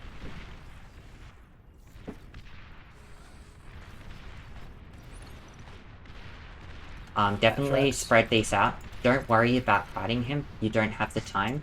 Definitely worry about bringing your comm up, and because your comm is also a gun, right, and it's going to augment your units. You have raise bots which aren't going to have anything to reclaim if you keep pushing forward. So, just walk your comm in. Just get this, draw a line there, or maybe even like these, they go fight that way. These just walk straight forward. And like, so they can like get rid of that laser tower, and these will just deal with stuff forward.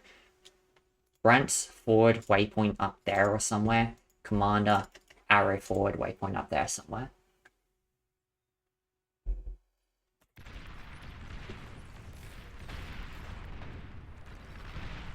Othello, similar thing here. Just walk that commander in. Walk these thugs straight in. Don't even hesitate. You can kill that easily. Take no damage. Don't give him any time.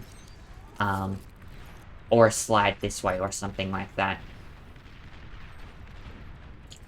Again, you can get those wrecks, so just walk the commander in.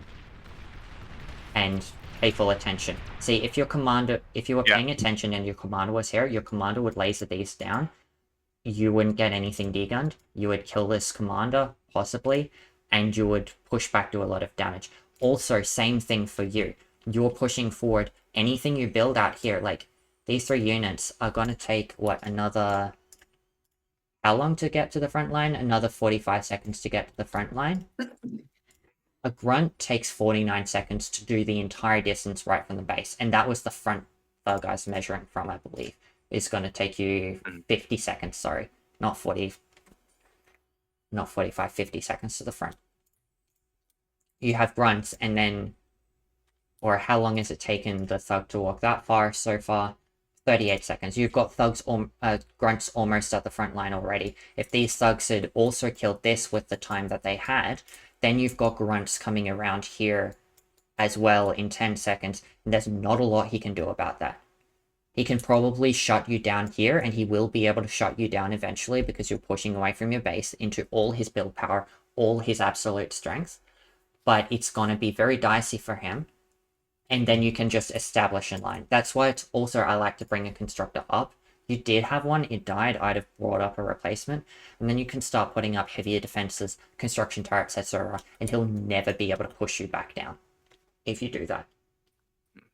Okay, makes sense. Yeah.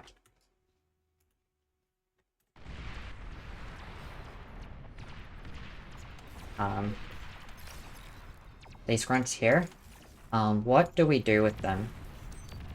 Come there, kill that. Then you see this teacher unit. You can fight a gunslinger once you have enough units. You don't have enough to try. Just head over here. This is all vulnerable now. Now because he has moved across. He has, for the moment, stopped building ground units. Partly because he's focusing 100% on dealing with the shurikens. Perfect time for you to attack. There's actually nothing to stop you for once. And that's something you don't know that for sure, but it's a whole finding out whether it's worth attacking over there is a whole lot better than going to certain death of trying to fight that. Also, this tier 2, it's a great opportunity for you to do your own air switch, for example. Go shurikens. Shurikens will shut them down, just like we saw later. Do I still have audio? Can someone speak? Yeah. Yes. Awesome. Cool.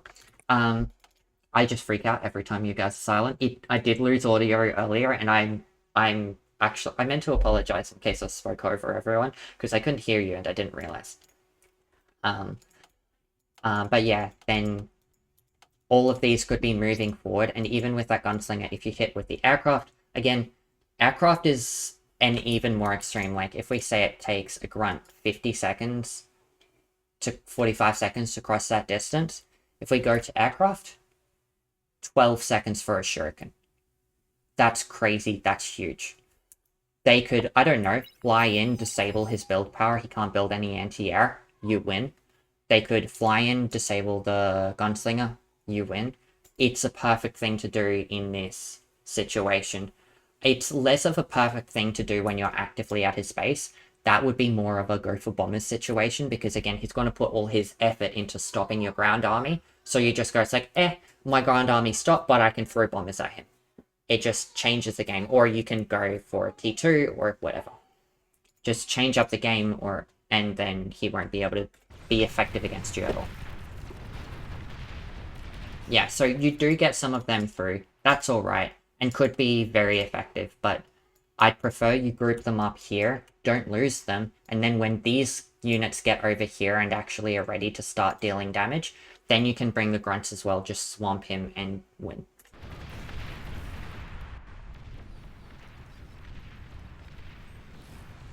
Othello, pulling back is alright. I would just pull back way faster, way more aggressively, because you're not going to be able to shut down those missile trucks with those slugs. And putting them forward like that only gives them an opportunity to die to the missile trucks. And get stunned by shurikens and all of that. Similar thing here, Jamerz. You've gone shurikens and you're putting like a huge amount of effort into shurikens, and then he goes fighters. It's, I would say, a few shurikens and then a few fighters of your own to shut down his fighters if he brings fighters. And then once you got air superiority, then you can think about bombing, because it's like you've got control over here, and so maybe you don't need that many more missile trucks because they can just drive forward and kill stuff. That's when you go for an air transition, go, and then you can bomb them and kill them and win. Because honestly, it would be very hard for Cookie, for Longe to stop bombers coming over right now, because he's been hard pressured by Nixha. Perfect opportunity. Othello can do a little bit more to stop you, but he doesn't have a ton of build power, and you definitely have more, and definitely have a bigger economy that can just crush him. So if he puts up anti-air, also, that's great. That means he has nothing to stop your missile trucks. So that's where you want to be thinking that air transition. All good? Yep. Awesome. Okay.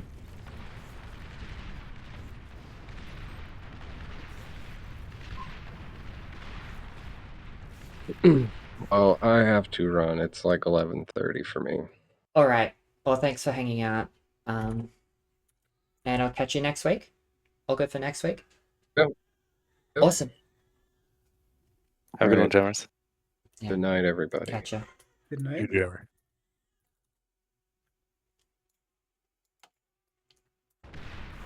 Yeah, so we can see in this situation how much those T2 units are chewing through this T1. Now, there's a couple of reasons for it. One is these are all grouped together. These are spread out. These 2,350 metal worth of units, 1,400 metal worth of units. A couple of them have died, but it wouldn't get up to... So that was going to tear through them anyway, regardless. Once you see those T2 units coming, and you did know that they were coming, that's a great opportunity for you to either hold back and wait for something like shurikens, and Jamerz has shurikens, so you can call them in immediately if he's not using them. And Jamerz, probably should be looking at, once he has shurikens, he should be looking, I can't use them over here. Can I use them? Can you use them over there? Say in voice chat, hey, can you use my shurikens? Ping it in chat or something. Or just like send them over and share them and say, it's like, I can't use them. If you can't use them, then I haven't lost them anything by sharing them to you. But if you can use them, then you've gained something. I do that all the time with my shurikens. I just go, it's like, hey, I can't use them anymore. You have them, and then the other guy wins the game with them. And I've already got the advantage I need because, like see, he's building a bunch of, he's built some anti-air. He's built an air factory and fighters and stuff. That's as much a ground advantage as you need there.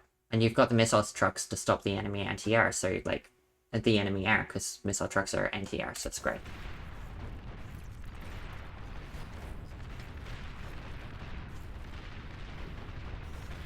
Here's an example of all these units sitting doing nothing. It's been quite a significant period of time.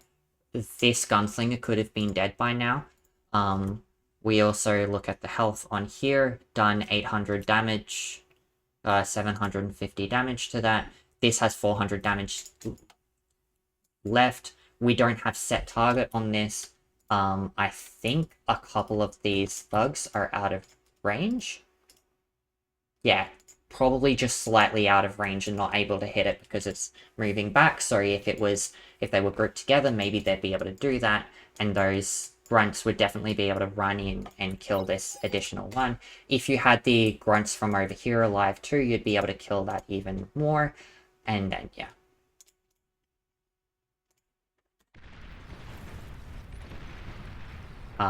Commander idle could be building metal extractors.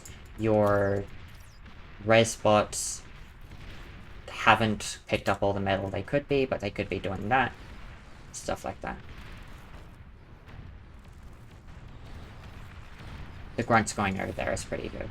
Now that you're, difficult situation, but it's missed the window of opportunity that you had earlier.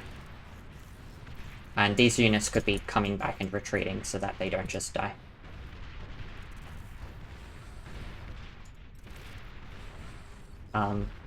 Lunge, similar thing to what I said earlier about the units being redundant.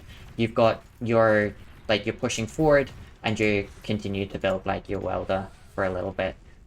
You don't need it, just skip it. But you did change, so that's all good.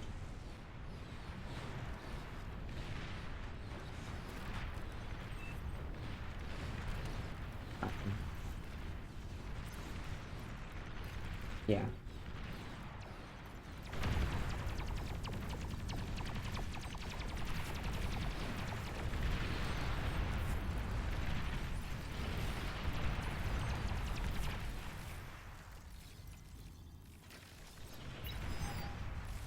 Again, Othello, that would be a pretty good time in the game to build a T1 constructor up and just defend, because your thugs aren't going to be very effective against the missile trucks at all unless they're AFK. Mm-hmm. Okay, yeah, that makes sense. Yeah. And put up like an area control turret, shut down the area, go T2. Something like that. Or just get a T2 unit, or just throw grunts over here or something. Your grunts were effective too. So I don't want to say don't do that, but like that's this kind of options that are also available to you. On the mass building grunts over here, that's another reason why you take the opportunity to knock down the laser towers as soon as possible.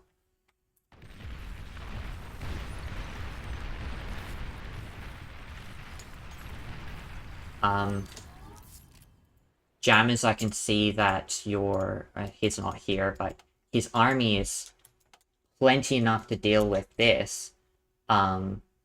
If only he has, Shuriken backup or more units. So by continuing to build fighters, he's actually got a crazy number of fighters at the moment. This isn't a mistake I've often made. That's 3,000 metal worth of fighters, and that's not being backed up by bombers or anything, and there's like another 60 in the queue. Really terrible. Just because it's not effective, there's nothing he could do. Again, perfect opportunity to bomb here probably. this is all very bombable too. There's like a single AA bot and that's it. And so that could have, and even if he built that instead, but it's also a really good opportunity. Like if you, once you've got a few artillery and you know the enemy's T1, all you need to do is like do anti-spam to keep it off. Because the idea of like, well, you've got enough to deal damage, so do a tech switch. Do a tech switch to your, I don't know, your Tigers. Tigers would be a great option. Salamanders are pretty good. They're slightly faster than the Tigers. Do a little bit more damage. Have enough range to deal with the grunts. So, yeah, go for the Salamanders. They do have less health per cost, I believe. Because it's like 2,000 versus 5,000. So I'd probably go with the Tigers if anything. They're also cheaper on the energy front, which is great bonus. I had a question about the bombing, actually. And then, yeah, I'll get to that in a moment, the bombing question. I just want to add, if he had done that with the building the Tigers into the T1, these grunts wouldn't have been able to achieve anything. And he could have just rolled over you completely dead. But because he didn't do that, this entire 3,500 metal worth of army was absolutely useless, and then your grunts just rolled over it. Good work taking advantage of that weakness, but that's probably why I was thinking something other than grunts is the solution. Those grunts were devastatingly effective, though.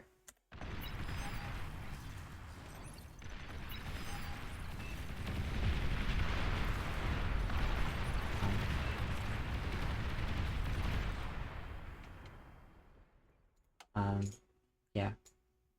These Sheldon. Oh, did you want to go back to the? Do you want to go back to the bombing question? Oh yes, sorry. Yes, thank you. I have a short memory. Thank you very much for reminding me. The question was, you had mentioned that the bases were pretty vulnerable to bombing. Yes. And something that's happened to me in my 1v1 game so far is when the enemy does an air transition, even if, let's say, I have 2 or 3 anti-air turrets or a handful of anti-air bots, usually about 5 bombers will get through and do significant damage anyway. So what is sort of the cost benefit of putting static air D, or when do you decide you need to put some in? How do you make those decisions? There are certain points in the game where it's more advantageous for the enemy to go for bombers. Some of them, if you respond to the bombers, you'll just die, and you just have to hope that they don't go bombers. Like if you're at a significant disadvantage, sometimes you can afford to defend against bombers, but then maybe they did something else. So it's probably a good idea. If you have the energy, go for an air factory, pop out an air scout, pop out a few anti-air, and then you can reclaim that air factory if you don't need it. Or yeah, depending on the map, you might just go for a bunch of anti-air. If it's a map where you've got good radar vision of the enemy, then you can definitely just rely on reactive and throw up anti-air when you see the bombers start coming across the map. You should have plenty of time to get enough to make it very costly for him to bomb you. And then there are going to be other costs, like you build an air factory and some bombers. Well, you don't just need a bunch of metal for that, which is like an air factory is, what, 900? 700 metal now. Used to be more like 900, 800. 700 metal, which is considerable number of units that you can't use on the front. And then another 150 per bombers. 5 bombers, that's 750. So that's something like 1,500, 1,400 metal all up. Plus, except they had to have a huge investment in energy to be able to afford that. So that's even more metal going down the drain. In terms of energy production, they'll eventually put it into converters, but for the time being, it's going into bombers. You just need to hope that you had enough of an advantage somewhere that doing the air switch gives them a tangible unit disadvantage or a defense disadvantage or something, and that you have enough bandwidth to notice enough clues, start preparing if you can, or invest in something else that will do more damage than their bombers, and get more So value you're out of it. exploiting the opportunity cost of Yeah. the tech switch. Yes. Very much And the so. trick is to recognize when the tech switch is happening. Yeah, and honestly, The best way 5 to do bombers that is don't do a applying lot of pressure. damage. And if you had like the size economy that Jammers has, let's say you spread out your construction turrets so that they couldn't Wipe them all out. take, yeah, because at the moment, like 5 bombers, they would all be dead in one go. But still, 5 bombers, okay, it can take out the build power, which is a massive cost. He's got like constructors just dotted around the base that can just build an anti-air turret. And sure, it takes where's the anti-air turret? Here. It takes a good 22 seconds to build that anti-air turret. That's enough time for them to get off a few volleys. Or probably like 10 seconds flying across into the map, and 1 volley here, they drop another volley there, and then they start getting hit, they drop another volley there. He's lost this much energy, production, and all his build power. Which is quite significant. That is like thousands of metal worth of build power. Oh yeah, all things of being energy. equal, player receiving that bombing attack will be irreparably behind. Well, no, not necessarily. Because, like, well, you built a bunch of anti-air, and so you do have a bunch of anti-air, and you killed their bombers. And they have to reclaim their air factory or do something else with it. It's not really effective anymore, and so they get those resources, but it's And then you've been doing something else with the resources they spend on the bombers as well. So maybe, like, let's say frontline situation like this. Let's say Jammers goes for bombers. Othello gets, like, a bunch more grunts. Runs him over and wins the game. Right? Or Jammers, or Othello does the bombers, and Othello does the bombers. This army, which is here and running in, let's say you built the bombers rather than that army. That army just isn't there. This army keeps pushing. Base trade. Forward, yeah, that's right. So there are situations where the cost is undeniably in favor of the player who's bombing. Reasonably. If they have enough advantages, it piles up in where they don't really lose anything by doing the bombing run because they have too big advantage in every other area. But in games that are closer and more even, it's a massive cost. That is going to cost them somewhere if you notice and you take advantage of it. And it depends on the player and what they sacrifice, what it costs you. And it depends how you choose to respond, how much value you get out of it. Okay. Is it ever worth it to bombing run units as opposed to bases? Does that ever make sense? I'd more say drop a load of bombs on the units on the front line and then continue flying to the base. That's generally what's most effective. If you're going for the units, it's probably more effective to go for shurikens. Because they work better with your existing army. Okay. Slower units like artillery are extremely vulnerable to T2 bombers. But yeah, that's generally, you're generally going to go for shurikens to hit mobile armies, especially because it's harder for them to miss. And mobile armies tend to be more spread out and less lined up in the way that the bomber does a lot of damage, while bases tend to be lined up in a grid in a way that a bomber does a ton of damage.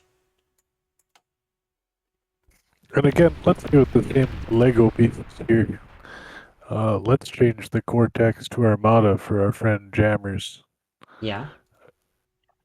Seeing the enemy commander pushed up so far forward and having an air lab up already, again, assuming Armada, even at the cost of getting his army pushed like it is right now, instead of having 1,000 fighters, does it ever make sense to go for maybe 10 or 12 gunships and just snipe the commander? It's right there. And it's obviously sniping the undefended commander. from air. Not sniping the commander. What's that commander gonna do? Repair stuff at like 300 build power? You'd better kill 2 res bots. Oh. Okay, well, I'm always thinking in terms of 1v1. I haven't played a lot of team games. Maybe 1v1. But like, gunships, put it this way, they don't do a lot of damage. And so you probably want to build something that does more damage. And something that doesn't die as fast, because gunships die really fast. And so in most cases, it's going to take you a long time to get enough gunships to deal enough damage, and whatever they're going to build in that time is probably going to do more damage faster and not die as fast, which means it's going to do that damage for longer. And so they're just going to get more value out of what they do. Gunships aren't useless. They're just slow, and so many things are faster, and so they're just not a great value proposition when there are alternatives. Yeah, you also need to have radar coverage, because the commander, as soon as you see the gunships, the commanders are going to cloak and stand still. And if you don't have radar, then you're not going to be able to target the commander. Yeah. Or if you see the commander, then you can force fire on the ground, but that can be iffy. Yeah. Like, for example, he's spent 4,000-ish metal on those fighters. I'd prefer to see 7 tigers rather than how much metal is a gunship? 135. 30 gunships. Yeah, I could probably see. Is that right? Well, that would mess up a commander 30 gunships. Yeah. The problem with 30 gunships is you could have just gone tier 2 and made like any tier 2 unit that's good at killing commanders. Yeah, and other things. So like I or think something else. I hear 30 gunships and I go, that's actually kind of promising in this situation, because there's no constructors on the front line, and so the gunships could just totally clean all of this up really well, actually. Shurikens will do the same. That's really what I was thinking, yeah. So gunships aren't that bad proposition in this situation. You've got the fact that if you build gunships rather than fighters, then they can just build fighters, because then you don't have any fighters anymore, and then just kill the gunships with the fighters, because the gunships will die pretty quickly if you... So, like, I prefer, for example, against a spam like this, I prefer to have 10 Jaguar than I would to have 30 gunships. Yeah. Like, way more. No, The problem is, in virtually any scenario, Shurikens are just better. It's not the gunships necessarily bad, it's this you have an obviously better alternative. Yeah. So, like, why? Yeah. You could have, like, 80 Shurikens for the cost of those fighters. That's crazy. And they do have a few fighters, but you just put down a few and then it just mows through the army. But then again, I'd probably prefer to have, in this situation, I'd probably prefer to have those 10 Jaguar than those 80 Shurikens. Probably it would be more than 10 Jaguar, maybe like 15 or something.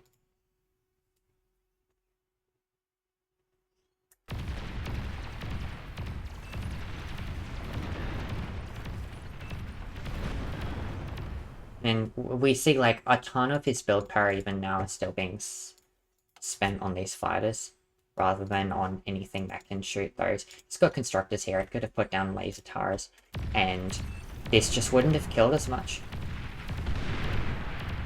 He'd have kept his build power, he'd have kept his factories, he'd have kept everything. And if that... Yeah, well, because if that was the case, then things would have been still in order, because then it's like, well, again, if like half of those were Shurikens, would have shut that down, like 40 Shurikens, let's say. I like the sound of that. 40 Shurikens shuts that that down and then flies over and shuts it down. Game is still on. He just built a bunch of stuff that didn't do anything, and the enemy built a bunch of stuff that does do something. And Bob's your uncle. Yeah, no, if he built shurikens instead of fighters, I think we would have won. Oh, hands down. You had a huge advantage at that point, I'd say. Yeah, no, look, I'm looking at the economy bars. It's like, yeah, we had these people dead to rights. Yeah. Is it possible that Jammers was trolling a bit? I mean, I've seen him playing last night, and I just assumed that he was playing at a much higher level last night than what he was doing in here. I don't know. I don't think Is that at all possible? But even if he would have played how I'm suggesting, it doesn't mean it's not useful for me to point out the ways he could have played better. Oh, yeah. Yeah. I mean, Jammers was good. It's just, and with hindsight, we're realizing, and like an hour to discuss it, we're realizing all these things. But yeah, like I didn't know I was about to be pushed so hard, or I would have requested support, probably shurikens.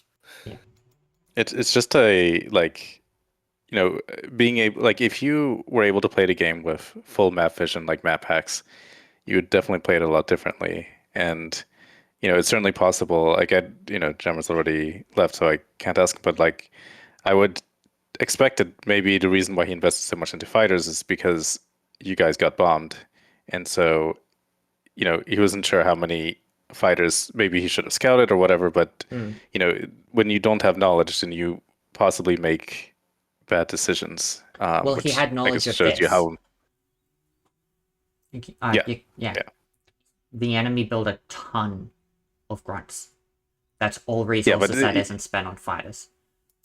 And so even if he started switching, he wouldn't have had the 40 shurikens at that point, though. I think by here, point well taken.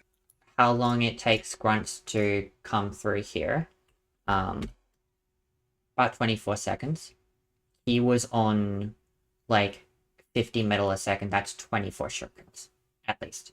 He can probably, with that build power, he could have put out one a second, if not more. He could also have Probably made 5 bombers and just killed the entire enemy eco. Yeah. And because once you've got that much air, you want a scout to know if you need to build more or less. And that scout would have been way more worth. And once you have that much air, you just bomb people. Like, what was stopping Jammers right now from bombing both? Yeah, even right. Probably the fact that he's not really defended, but he puts down a little bit of build power, and then he puts down a bunch of like laser towers, and then he can really just bomb. Nixha. Yep. Army over here, commander over here. Commander D-guns this. This army is killed by your Sheldons. Okay, I'm gonna admit I had very bad radar coverage of this attack because my radar bot was behind this hill. Yes. And my radar died. So I actually didn't. I would have done that if I'd known it was coming. Yeah. As I didn't know it was coming, I was not in position. Well, you could also, because this is over here, and you've known where this is the entire time. This comes over here and deals with that. And you want it to be back, because Sheldons are weak, so you want it to be back, so probably down here. Commander just goes and fills in the gap. So you didn't even need to know it was coming, because you knew you had a gap there. And he knew you had the gap there, because he knew where your commander was over here, and that's why he took advantage of it.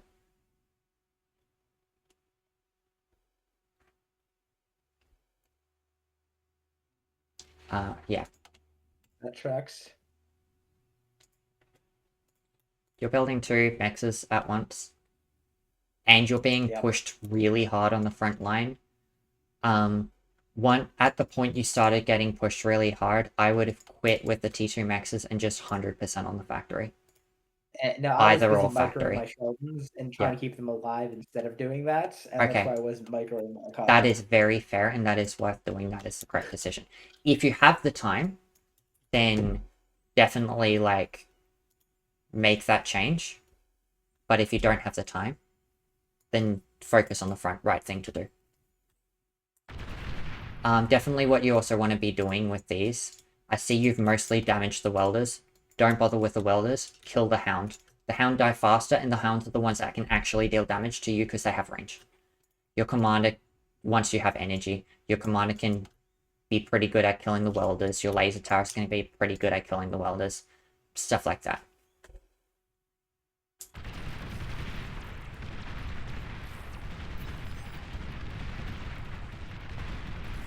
Yeah. And so you were really close in this situation to keeping up with him and not losing your base here. But yeah. Yeah, for Jamerz, it's like he does the right thing, throws down build power. So what he really needs could be using this for more defenses so that Othello can't just run around where there are no LLTs. And To be honest, I'm not sure why I hesitated. Like, I feel like if I had kept the pressure up, I could have killed him, but I didn't. I hesitated too much. I think because I decided to go T2, and yeah, that just slowed me down. Yeah, T2's alright, especially because he was defending. And because you knew he had T2, so you can just raise it. I would... And you can totally just eco up in this situation. What I'd probably do is put out a couple Banisher. You've still got a T2, T1 factory, so maybe 15, 20 grunts to cover them. And especially because grunts get across the map pretty fast in case he tries to push you back. And then focus on your eco while those Banishers add a radar jammer vehicle if you want the jammer. I generally don't. And then just hit him, like whittle him down. Because that's all you need. He doesn't have much to kill, so you don't need much to do killing. Okay, that makes sense. Of course, then Longe just trolls and builds an advanced fusion. At this point, we've kind of finished the actual stage of the game, the relevant stage of the game. Then Sort of, except Jamerz doesn't die here. And that's actually really important, because he could have... I mean, I get, yeah, because he's trolling and not attacking, but Jamerz could have done a bunch here. But this is also when I started focusing on Jamerz. So, but yeah, that thing, it's like, if... I mean, you kind of could do stuff with those tigers as well. I would bring a radar vehicle even if you don't have artillery, just because it's useful to know how to use your army to do stuff. But because these tigers could totally take on those grunts, could probably do a lot to those laser towers as well. They could come around here, they could be whittling down these wind generators, stuff like that. So yeah, I had a lot of unknowns, and it was my main problem here was just not having any vision or scouting. Yeah. So yeah, and that vision is super easy to get. You just insert an omen into your build order. It's super cheap, less than 100 metal. And it has more vision than a radar tower. T1 radar tower, so it's pretty cool. And then you just keep the pressure on, you follow up with some artillery. You might have an issue if he manages to get down artillery. But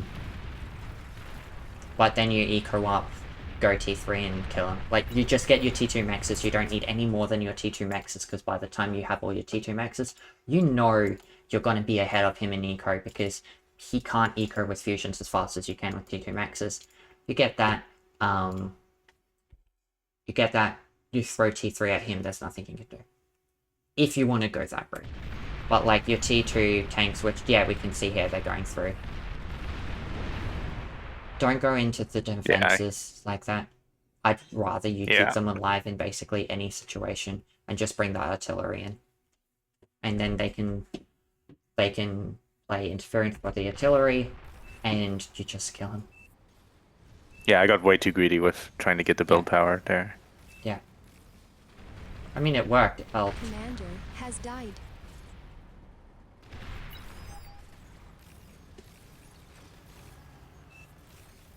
Wait, so what killed the commander? I didn't quite understand what killed the commander. Founders. Ah, I see. I didn't see that.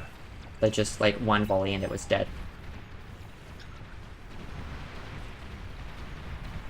See, here Jamerz, like, he rushes his fighters forward to, like, kill enemy fighters. But that wasn't him, that was me. He never built bombers, ever. Yeah. He had a massive air advantage. He knew he had a massive air advantage. Yeah. I just don't understand. And like when the pressure was off him, he had a decent chance to. I don't know, I'd still probably have kept fighting ground for a little while, but like, yeah, bombers would have worked at many points during this game. I just don't know whether they'd have got enough value fast enough, because bombers are like suicide units, and especially in situations like this, where you're on the ropes, you don't want to be going for suicide units. You want to be going for units like your banishers, that when they meet their enemy Tsar, it's like 650 range against 800 range, the Tsar just die. Takes a little while because they're tanky, but they just die. And so rather than doing a bunch of damage and losing a bunch of bombers for like, I don't know, optimistically you're looking at like 200% damage efficiency. You can be like infinite damage efficiency with these and just not take any damage. Maybe not that good because enemy has a banisher of his own, but yeah. Could you look at Othello's base for a moment? Yeah. With your screen? Just zoom in. Yeah. Okay, I could have killed that with 2 bombers. 300 metal. That would all be So good. if you wouldn't had have killed the fusion, I would have killed everything else. if you had 2 bombers, the idea would be like, One hits build ideally power, I would one hear starts it. on wind. I can kill all the wind. He doesn't have any answer. First one, like, hit the build power, it dies.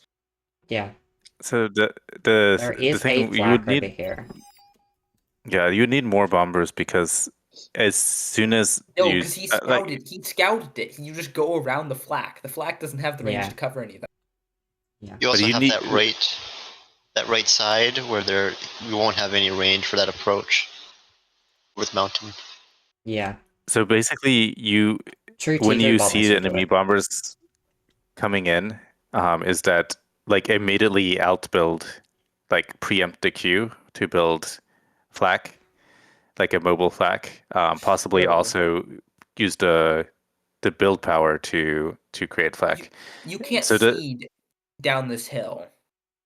You can't see the top of the hill. You just how much time you have between when a fight 2 bombers come off the top of the build turrets. That's a good question. I wonder They'd probably because that's what I the would way the air line of sight works,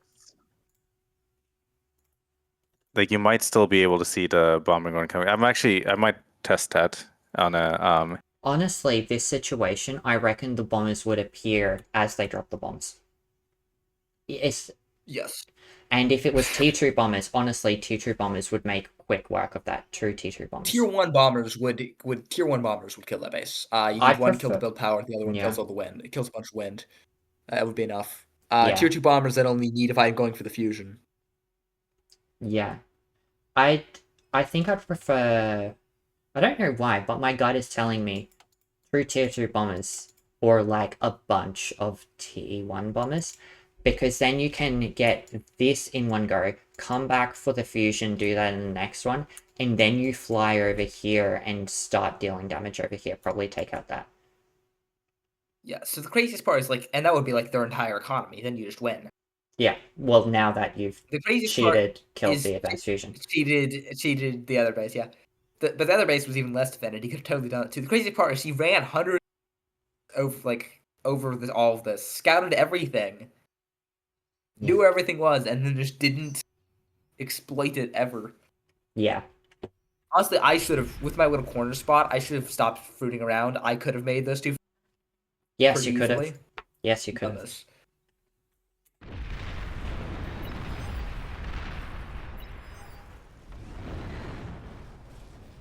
Yeah. I think that's the last thing I really wanted to talk about, because I think I talked about the rest of the game.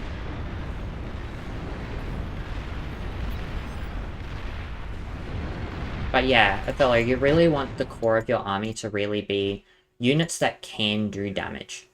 And so you want units that are fast enough to get to the enemy, or you want units that are long enough range that the enemy has to get shot by them before the enemy can shoot you.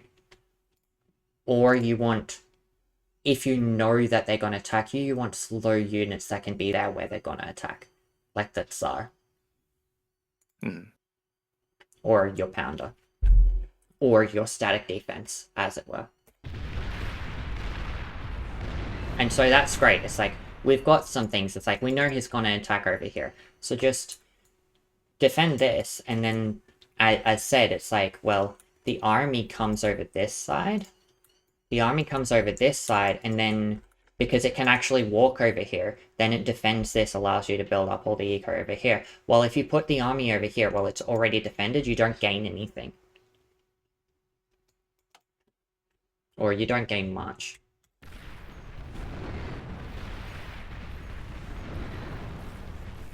And he has to keep this army here regardless in order to stop things from coming through, so you gain a ton by pushing the army over the other side.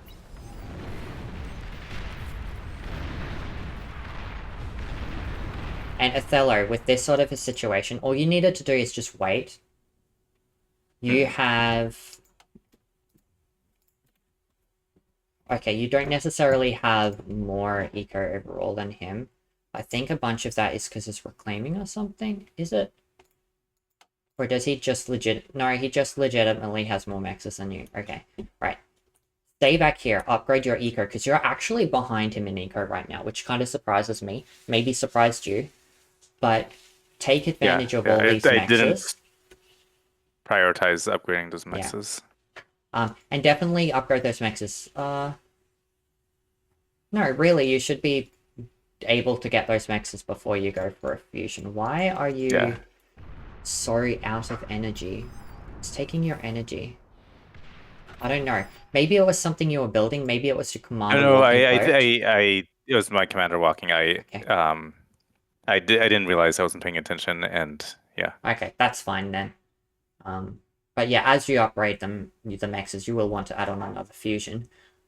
But yeah, the other thing is like you've got this commander here, perfectly happy.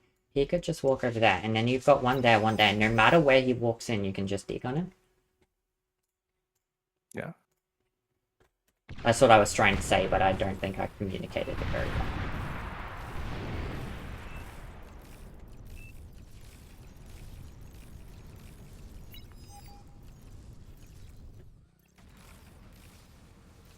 Yeah. Okay, I'm gonna leave this review here for now. And I'm also gonna call it a day. Thank you everyone for hanging out, both on stream and Discord. We had so many people here, which was awesome. So, yeah. Thank you, everyone. Hopefully see definitely Nixha and Othello next week. Hopefully also Longe and everyone else who was hanging out.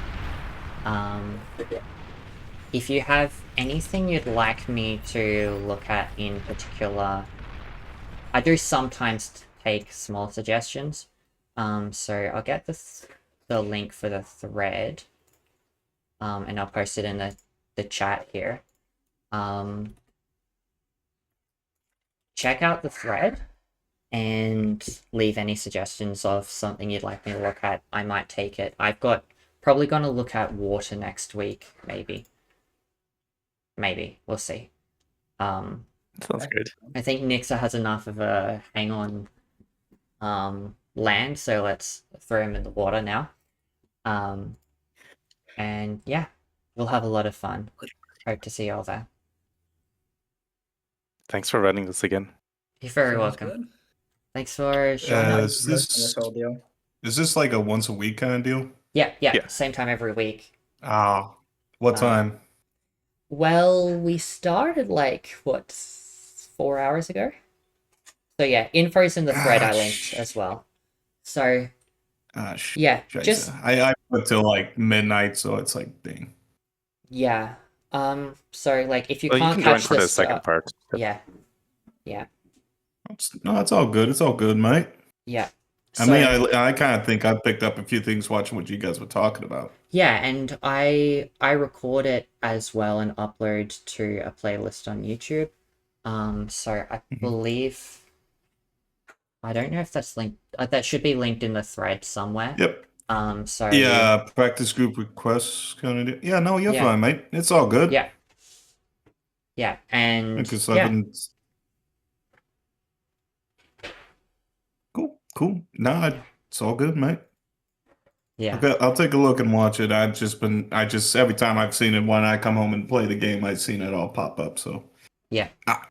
Nah, don't listen to me, but just go ahead and go to bed, mate. You know, do what you gotta do. Yeah. All right. Thank you very much, everyone. Again, I'll say goodbye to Twitch stream,